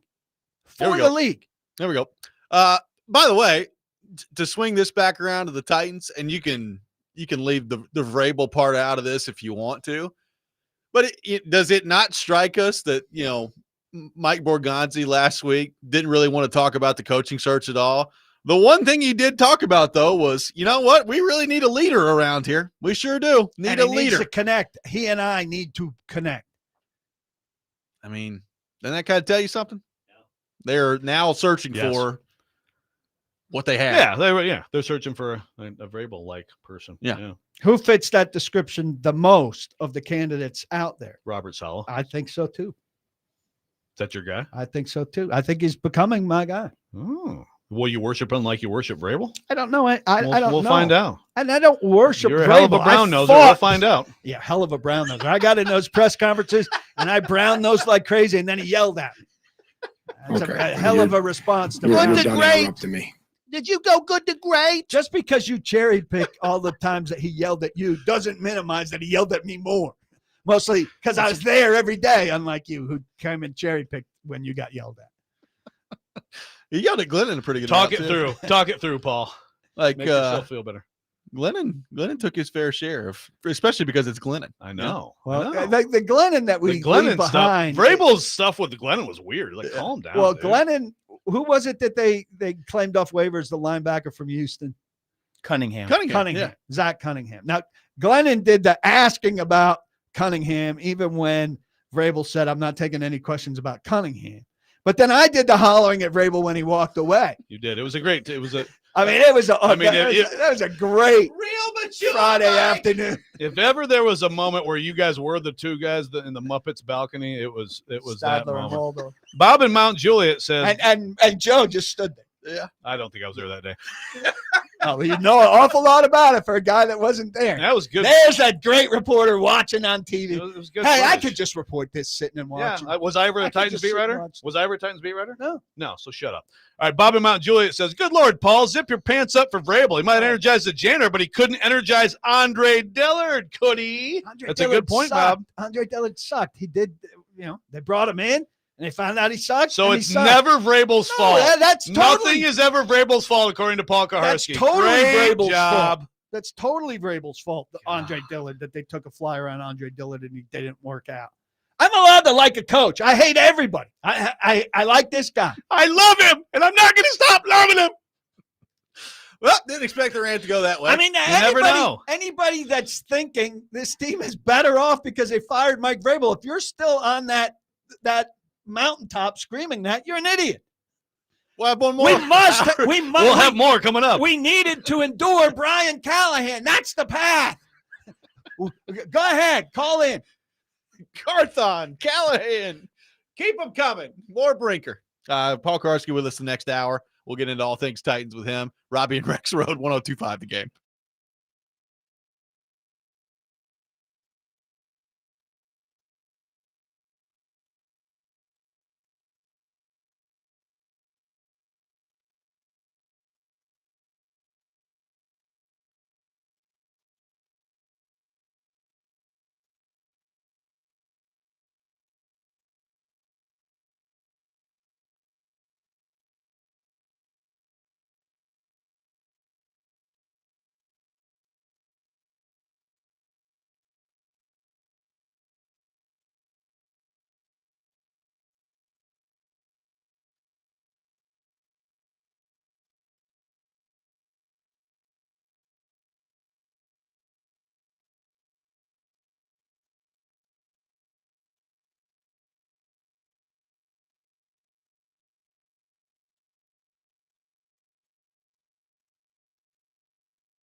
Stand back. There's a hurricane coming through. Paul Kuharsky from paulkuharsky.com with us for the next hour on Robby and Rexrode. Brought to you by Jimmy Kelly's Steakhouse and Seal Master. PK with us every Wednesday morning in the 8 o'clock hour, talking all things Titans. We welcome your questions at 615-737-1025 on our text line, driven by WilsonCountyHyundai.com. PK, let's start with some news that you broke on the L'Jarius Sneed front. On Tuesday in Dallas County, Texas, failure to report a felony. He has been indicted by the grand jury in that case here. So what is the latest with L'Jarius Sneed? And I know some Titans fans in the immediate aftermath of your reporting that, PK, yesterday asked if that was good enough basically to get out from underneath his contract. What is the latest on all of that? Yeah, I'm surprised how few people understand that what an indictment is, I guess. He's not guilty of anything. Are they idiots too? Well, is everybody an idiot, Paul, other than you? Wouldn't you agree here, Joe, that people should understand that you need to be guilty of something before they're going to start taking your money away? I suppose. And wouldn't you agree that an indictment isn't a guilty verdict? You have a point there. Okay, so there we go. Indicted. He's indicted by a grand jury, which means there's enough evidence to move forward with the trial. If he's found guilty at this trial, the Titans will have recourse to conceivably recoup guaranteed money. And there won't be a trial. And to get out. Joe doesn't think there'll be a trial. There may be a trial. There may be a settlement. In either circumstance, I think that would come after, based on the pace of this trial, after the beginning of the new league year, in which case the Titans would be making their decision pre-trial or pre-settlement. I think they'll cut him. I think they'll take the $8 million of dead salary cap hit. And then when something happens with this, they may recoup money. Because any kind of, since we're talking legalese here, any kind of plea bargain is guilty. I mean, that right? Well, I mean, you would presume that the only way the district attorney would take it is an admission of guilt. Now, the other important part of this is his friend so the accusation is that he witnessed this and a reasonable person would report the commission of a felony to the authorities. Well, his friend was indicted of the aggravated assault that he didn't report, right? Yeah. If that wasn't a crime or seen as indictable offense, then that would soften the accusation against Sneed. That was also indicted as an aggravated assault with an attempt to cause bodily harm or death. So he witnessed that. He did not report it. And that in Texas is a top level misdemeanor, which could result in up to a year in prison, a $4,000 fine, or both. It's quite an array of potential punishments. I would not expect he gets a year in jail for it as a first-time offender, but it's not a good development, obviously. Yeah. So this is, I believe, the first time we've talked to you in the aftermath of the Borgonzi press conference.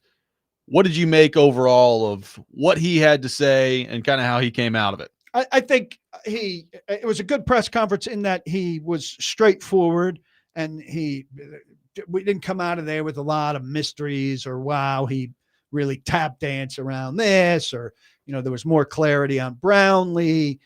He spoke directly about a lot of issues, but this is just the Titans fans' habit, and the Titans have their fans programmed. If Bryce Oliver goes out there and makes 3 catches, then Bryce Oliver is the second coming at receiver because the Titans have been crappy at receiver for so long. So the Titans go out and deliver what is a regular press conference, and everybody's like, oh my God, did you see that press conference? It was a miracle. It was the best press conference in the history of press conferences. Don't let them program you to the point where something normal you now hail as spectacular. I mean, I like Mike Borgonzi. I think Mike Borgonzi should be in charge of the coaching hire practically by himself. I think he should be the guy who chooses the next head coach. I think he's the most competent football resource over there. And that's off not that much, evidence.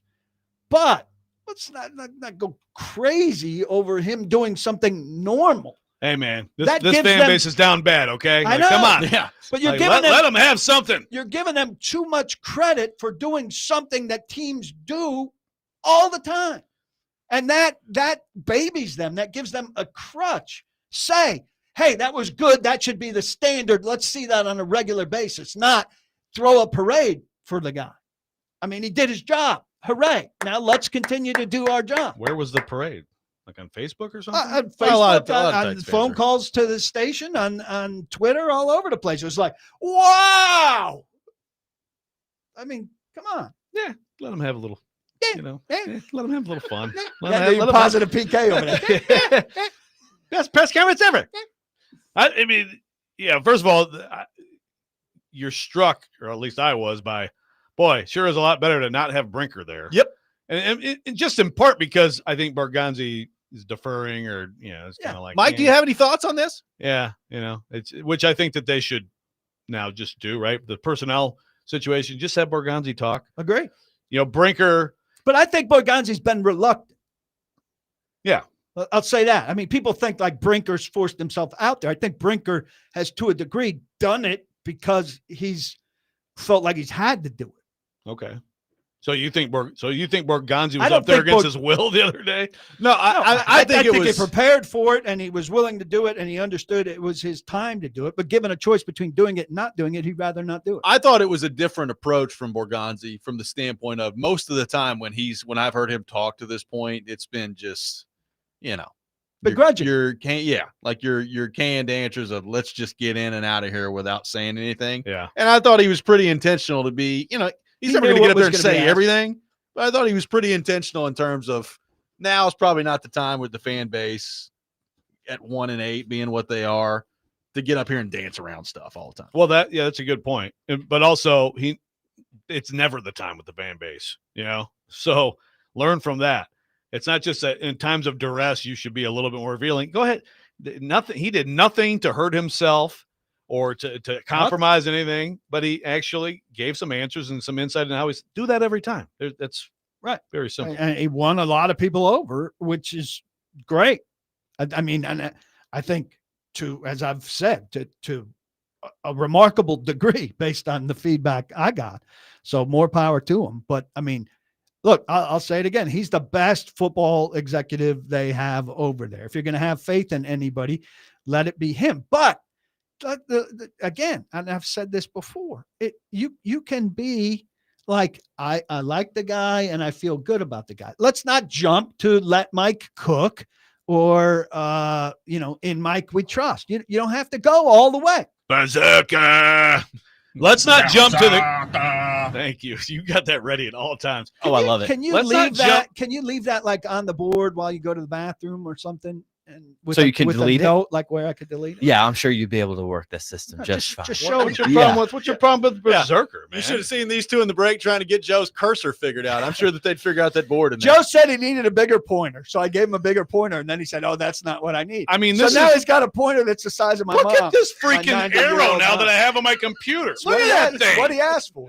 He was unable to articulate what he actually wanted. I'm just glad so he's I down gave to one him what he computer. asked for. Like I'm doing a crossword puzzle and the letters are this big. I can't quite make that out. Have more with Paul Kuharsky coming up Gecko? next. Gecko? You're listening to Robby and Rexrode 102.5 The Game.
Paul Kuharsky from paulkuharsky.com with us here on the program.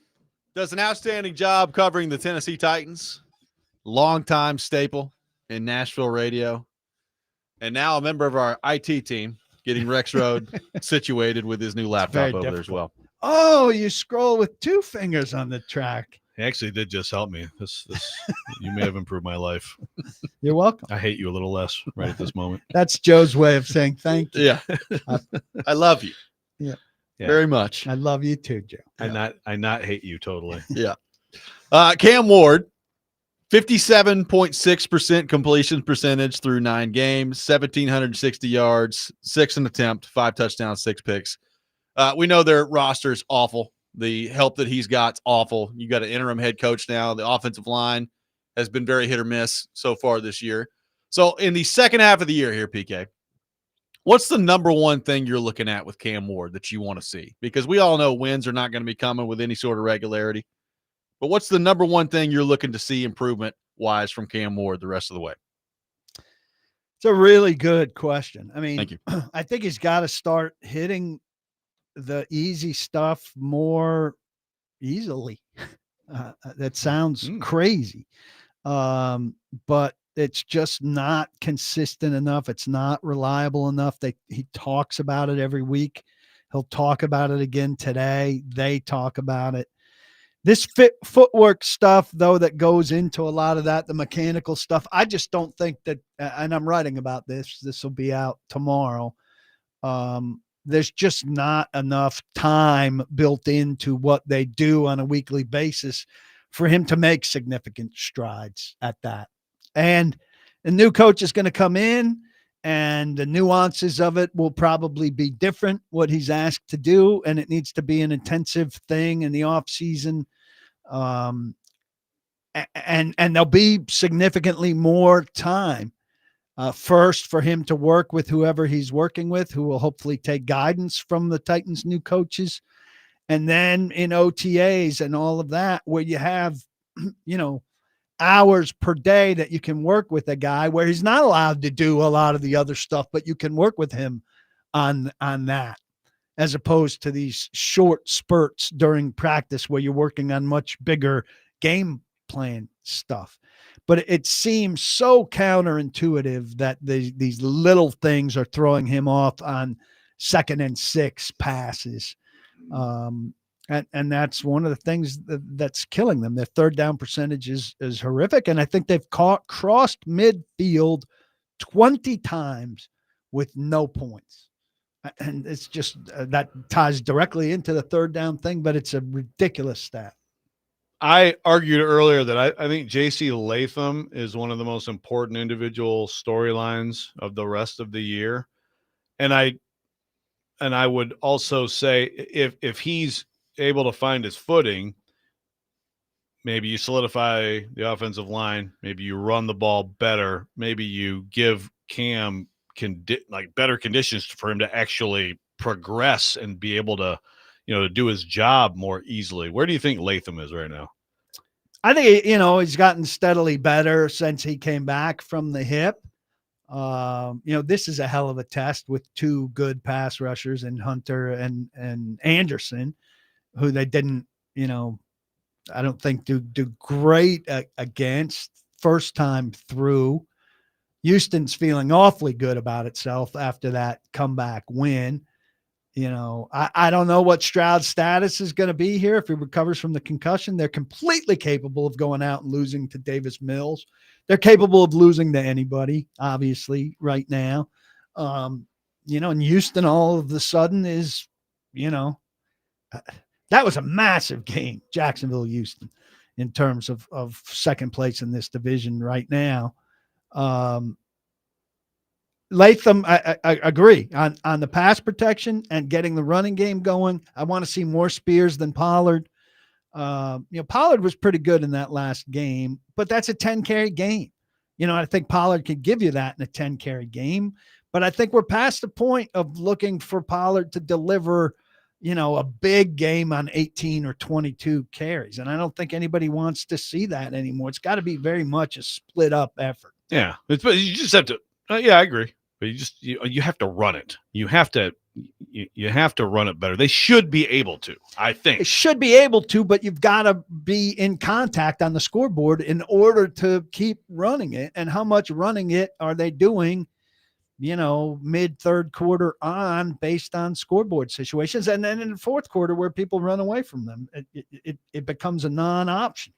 And that's why the carries are down, generally speaking. Right. Because those guys don't have a chance. Yeah, I'm saying before they inevitably get blown out. Yeah. Before they inevitably get blown out, they really get those need to carries run it in well. there. Yeah. And also, make the game go faster, please. And I'm sure you guys generally get to watch more other games than I do. I just watched, a weekend worth of football.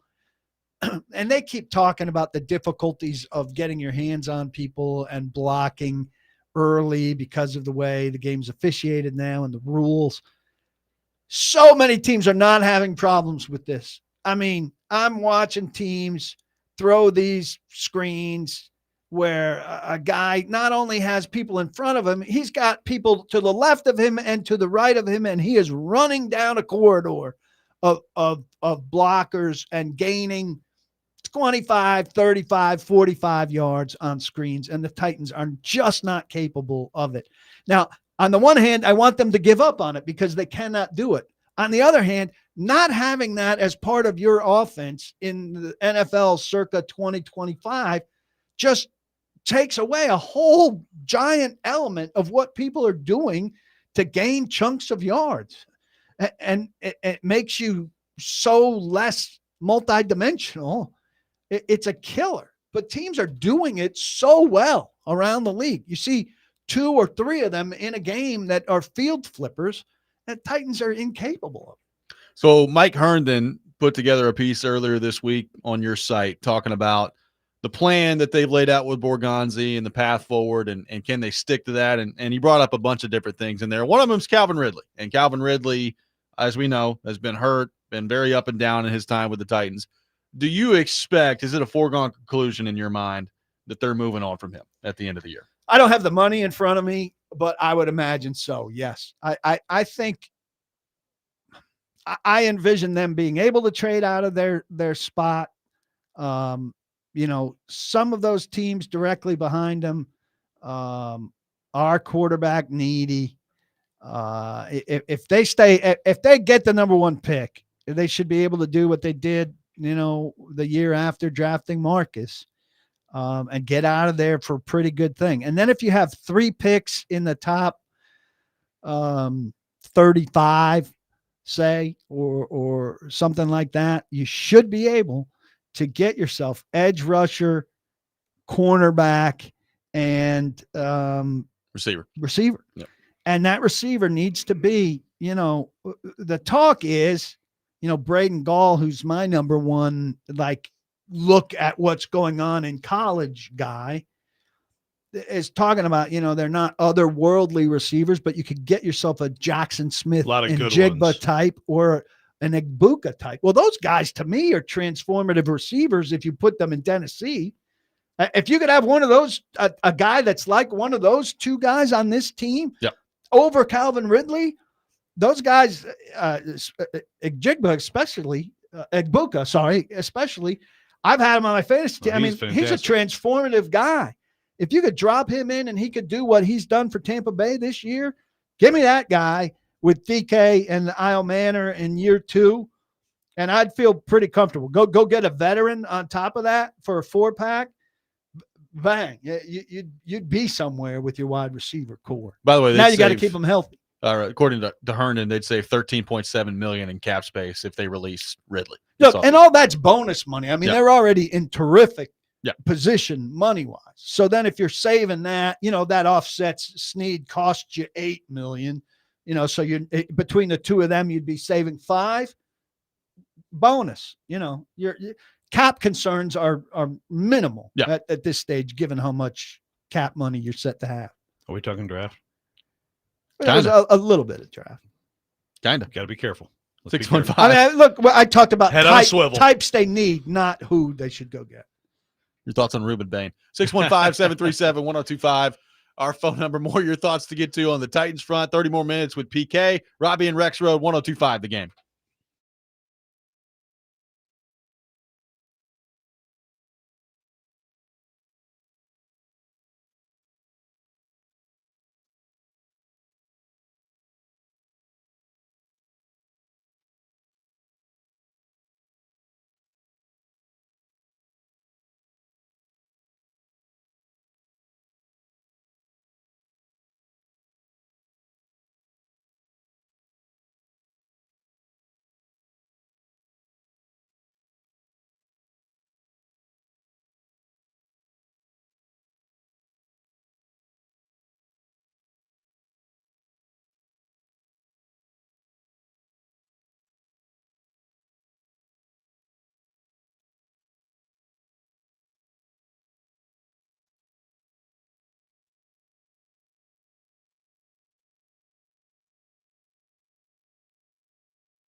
Welcome back in, Robby and Rexrode, 102.5 The Game. Paul Kuharsky from paulkuharsky.com with us here on the program, taking your thoughts on all things Titans.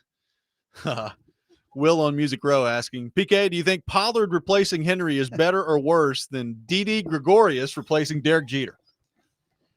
I think in both situations, expectations were low. I thought Didi Gregorius did a pretty good job. Expectations were lower. Such a soft Pollard. fan, man. Lower Demand excellence, Paul. Yeah. The guy replacing the guy. How often is the guy replacing the guy done well, Joe? Not very. Yeah, I guess, but I'm just saying. I'm trying to think of a guy that was really good on one of your teams, but it's hard. Kalen DeBoer is doing okay. People like him again now. Yeah. People like Kalen DeBoer. But you're not an Alabama guy. I'm trying to think of somebody really good on one of your teams and then his replacement. Like, for example, I don't even remember who replaced Chuck Daly as Pistons coach. See? It wasn't good. But we remember Didi Gregorius. See how that's different? I think it was Doug Collins. Yeah, he kind of sucked. George from Murfreesboro says, I want to ask Paul a question, but the Titans are so rock bottom awful, I'm not sure what to ask.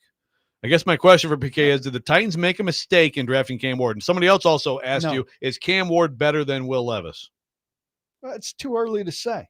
All of this Cam Ward judgment stuff is just too early. I'm sorry. You have to wait. It's a daily radio show, I understand, but you have to wait until mid-season. I want a daily judgment. About this time next year, we can judge Cam Ward. Sorry. Yeah. I understand it's a daily radio show, but that's my comment on the daily radio show. One texter, check back this time next year. We'll see you next year. I have no daily comment. Yeah, I have a yearly comment. One texter says, I saw some stats regarding Latham that his performance was better last year versus this year. As crazy as it might be, is there any chance that the next coach could flip him back to the left? No. I mean, Borgonzi's involved in this move. Coach, it just I don't makes think you no should say, sense. how do you know no? How do you know no? It makes no sense to continue to move the guy around. He's got to lock in at one spot and stay there. It does him no good. And then what do you do with Moore? You play him at the right? No, but okay. So I just took the air out of your balloon. No, but the scenario, but to say absolutely no, I'm just saying you don't know like the next coaching staff doesn't come in and say no. Actually, remember the whole evaluation process that said yeah he's a left tackle. Well, I'm looking at him.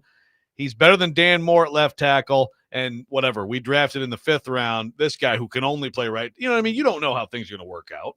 I'd go 85%, maybe higher, that Latham's at right tackle next year. Dan Moore handcuffs you into it. Yeah, the man door. That's your boy. Little too cracked open these days. Seriously, like I like the nickname. It is, but they can't replace him. There's too much other stuff. He's a 2-year commitment. The man door is wide open. Put the hinges back on the man door. Through this door, a quarterback waiting for you to sack him. That one series where he gave up the 2 sacks, I talked to him about it after. He's like, yeah, I just can't have lapses like that. I'm like, yeah, no bleep. I mean, seriously. I just can't allow my quarterback get killed like that. Like what? I shouldn't ask this question. Go ahead. Let it loose. Well, it's 2. I can't help myself. All right. They get to whatever. They get there at the top of their board in the 2nd round or 3rd round or whatever, and it's, here we go. It's a tackle. Can't do it. No matter what. Top of your board. Listen, aren't you supposed to be disciplined and go with the top of your board? No? Listen, you could say wow, that all you want. You're teaching us new things about You can say that personnel. all you want, but then what do? Then you have 2 starting left tackles and no starting cornerback but Dan or Moore's no not starting good. receiver. But that's your long-term left tackle, then that's your long-term left tackle. You just won. You just did a good job. Dan Moore's not good. Okay, but you have no look. Best draft, best available at a position of need. Period.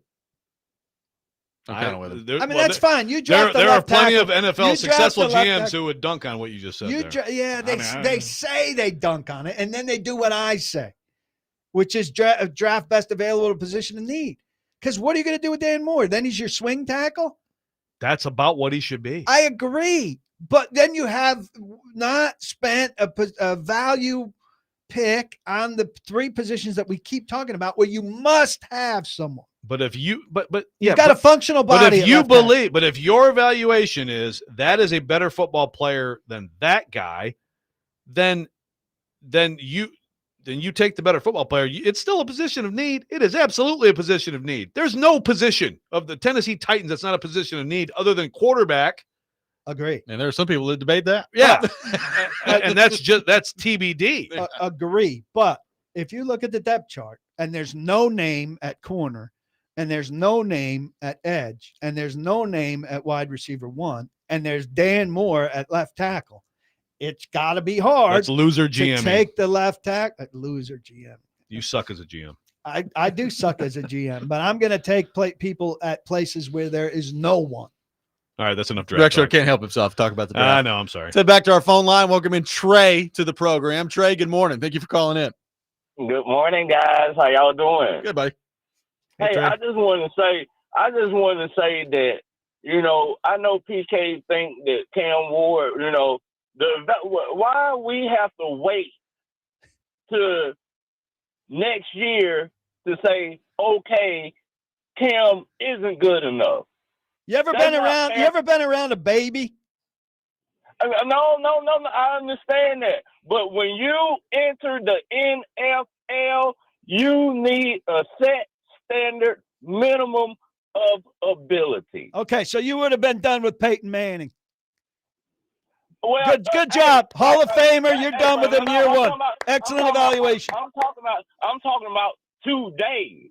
Okay, so today in Peyton Manning's rookie year, you would have been done with him. He had way more interceptions than touchdowns. He wasn't playing well. I'm not saying that I am done with him. What I'm saying is that he does not have the fundamentals to be doing what he's doing, and why we have to wait till next year to say he's not good enough. He's not good enough right now. Nobody's disagreeing with you with that. But then you give him time to get good enough. He's going to have a new coach. Drake May last year at this stage, not very good. Not very good. Now leading MVP candidate. See how that works? Time. He doesn't have the mechanics to do the job. Correct. That's all I'm saying, Correct. PK. All right, Trey. Well, what do you want to do? You just told What's us you your don't solution? you don't watch, you listen. How do you know about his mechanics? I do listen. I do listen. How are you listening to mechanics? Zarzer does a hell of a job on mechanics.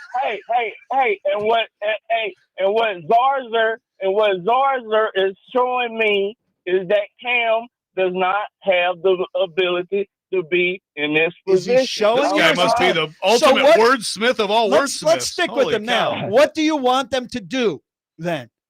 What I want them to go out. They should have got a veteran in the beginning. I called into the show and say they need to get a veteran to be behind Cam Ward. I agree, but they didn't. And I was told I was a fool for saying that. Okay, but if you play the veteran now, then when you get around the Cam, he's just going to pick up now and take the lumps.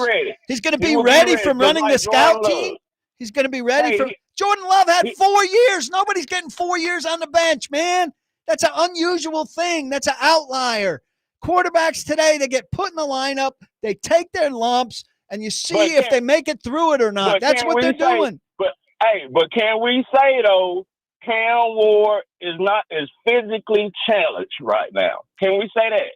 I don't know about physically challenged. He's mentally challenged right now. Okay, mentally challenged. Yes, nobody's disagreeing with you on that. But I don't know what you want. They can't bench him. They don't have a better alternative. He's got to take his lumps and learn. Thank you, Trey.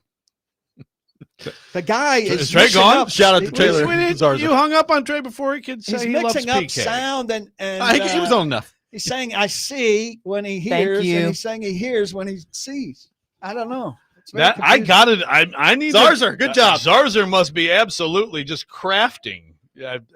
A picture tells 1,000 words. I mean, his my feet goodness. go patter. His left foot opens. His right foot lands, and the ball is delivered accurately. This is like revolutionary play-by-play style. I got to check Ward this out. scrambling. His feet are pointed to both sidelines. He lets go of the ball. It floats high and left. 6 yards short. The elbow flared out at a 17-degree angle. 615-737-1025, our phone number. One more segment with PK coming up next. Robby and Rexrode, 1025 The Game.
Final segment of the day, Robby and Rexrode, 102.5 The Game. Paul Kuharsky with us from paulkuharsky.com, taking your thoughts, your questions.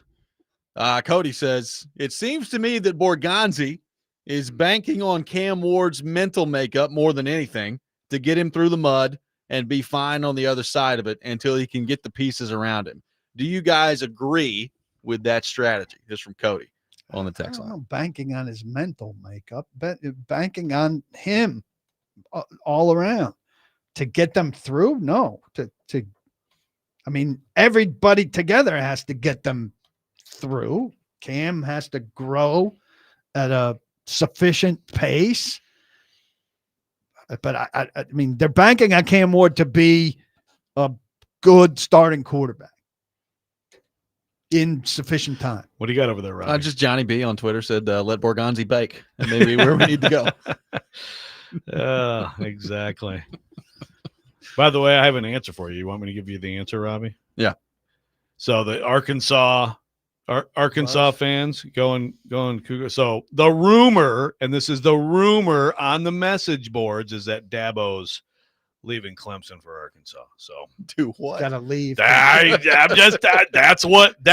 believe what all the drop the mic, et cetera, is all about. So I've just seen a lot of excited Arkansas fans, and there's been no direct name connected to it. You got to get out.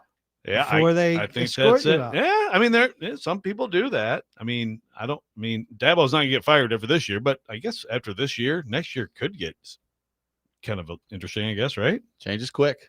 It does. And then who gets Clemson?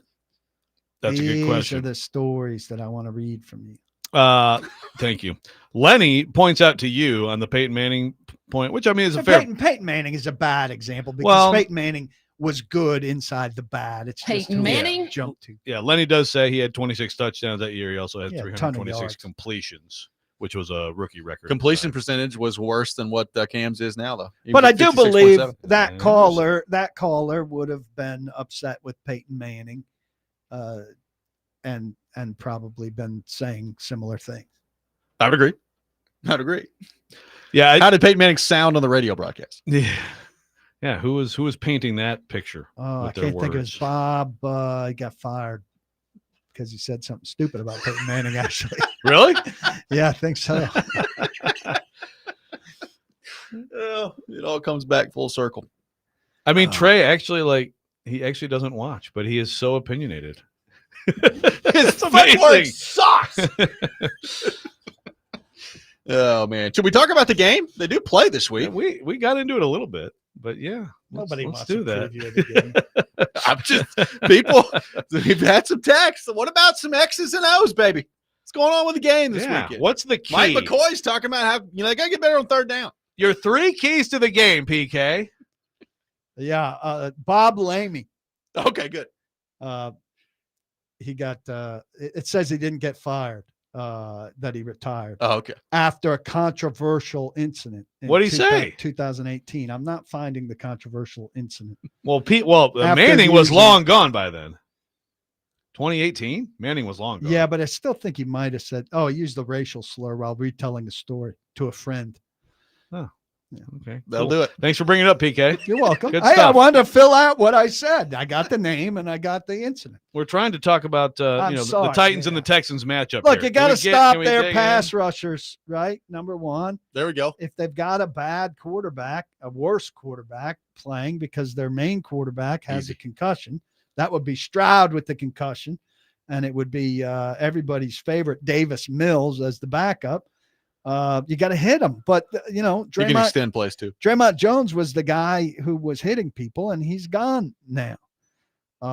So Ward, the other Ward, Hottie Ward, needs to lead the charge there, but he needs some help. Simmons should be back, it sounds like. So that would be a nice boost for them to be able to get some pass rush. Bunch of corners you never heard of and that you can't rely on. I'm going to invoke my personal text line, Corey Curtis, but going back to the dumbest thing you've said today. He says, if there's a better tackle on the board in round 3, you absolutely take him. You're not drafting for now. You're drafting for your future. Exactly. Oh, we have a need right now. Corey, you have a need everywhere. take the best football player. It's very simple. You're a He just terrible can't. GM. He can't get out of the draft. No, He but, can't do but it. this is philosophy, though. Like, this is draft philosophy, which I think we can talk about at all times. And PK has a bad philosophy. My philosophy is you haven't taken a damn edge rusher since 2010 in the first round. You better get off your ass and do something about edge rusher. Yeah, You've been working that's on fine. left tackle constantly. Right, but if you keep failing at it, it's no less important a position. It continues to be an incredibly important position that you don't have filled well. Mandor or Dan Less, as someone on the text line also threw out today. But I like Mandor better than Dan Less. I Both think pretty good. if you have not addressed either and you have guys graded relatively closely, which you will, take the edge. They better be real damn close. Yeah, but the scenario is they've already taken the edge in the first round, right? Like, we're talking about like if it's a corner, we'll You see. can find a franchise left tackle in the third round. Well, not necessarily, but you might find a starter who can be better than freaking Mandor. I'm going to stick to my guns here. Let me tell you about how the league works and Oh, how yeah, all please. the quarterbacks work. Tell And me. this is a Cam Ward holding on to the ball too long. Mhm. You can have a left tackle that doesn't block great if you just throw the ball to the great receiver that you have. And that's how a lot of quarterbacks are having success in the league because offensive lines around the league aren't that good. There was a graphic Well, you should out be a coach yesterday too then. My God. that Cam Ward is You know it all. holding the ball the longest for short plays and holding the ball the longest for long plays. And what he needs to do is get the ball out of his hands to a good receiver. Now, he doesn't have enough good receivers.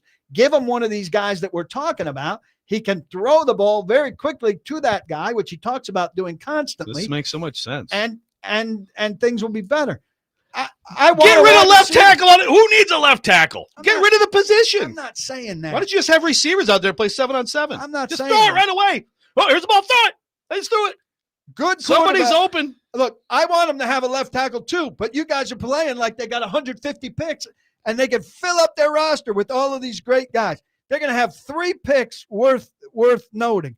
And they already committed a bunch of money to this guy that they can wait 1 year for an offensive lineman for once instead of dedicating yet another top pick to a tackle while they can go address some other stuff for the first time in a while.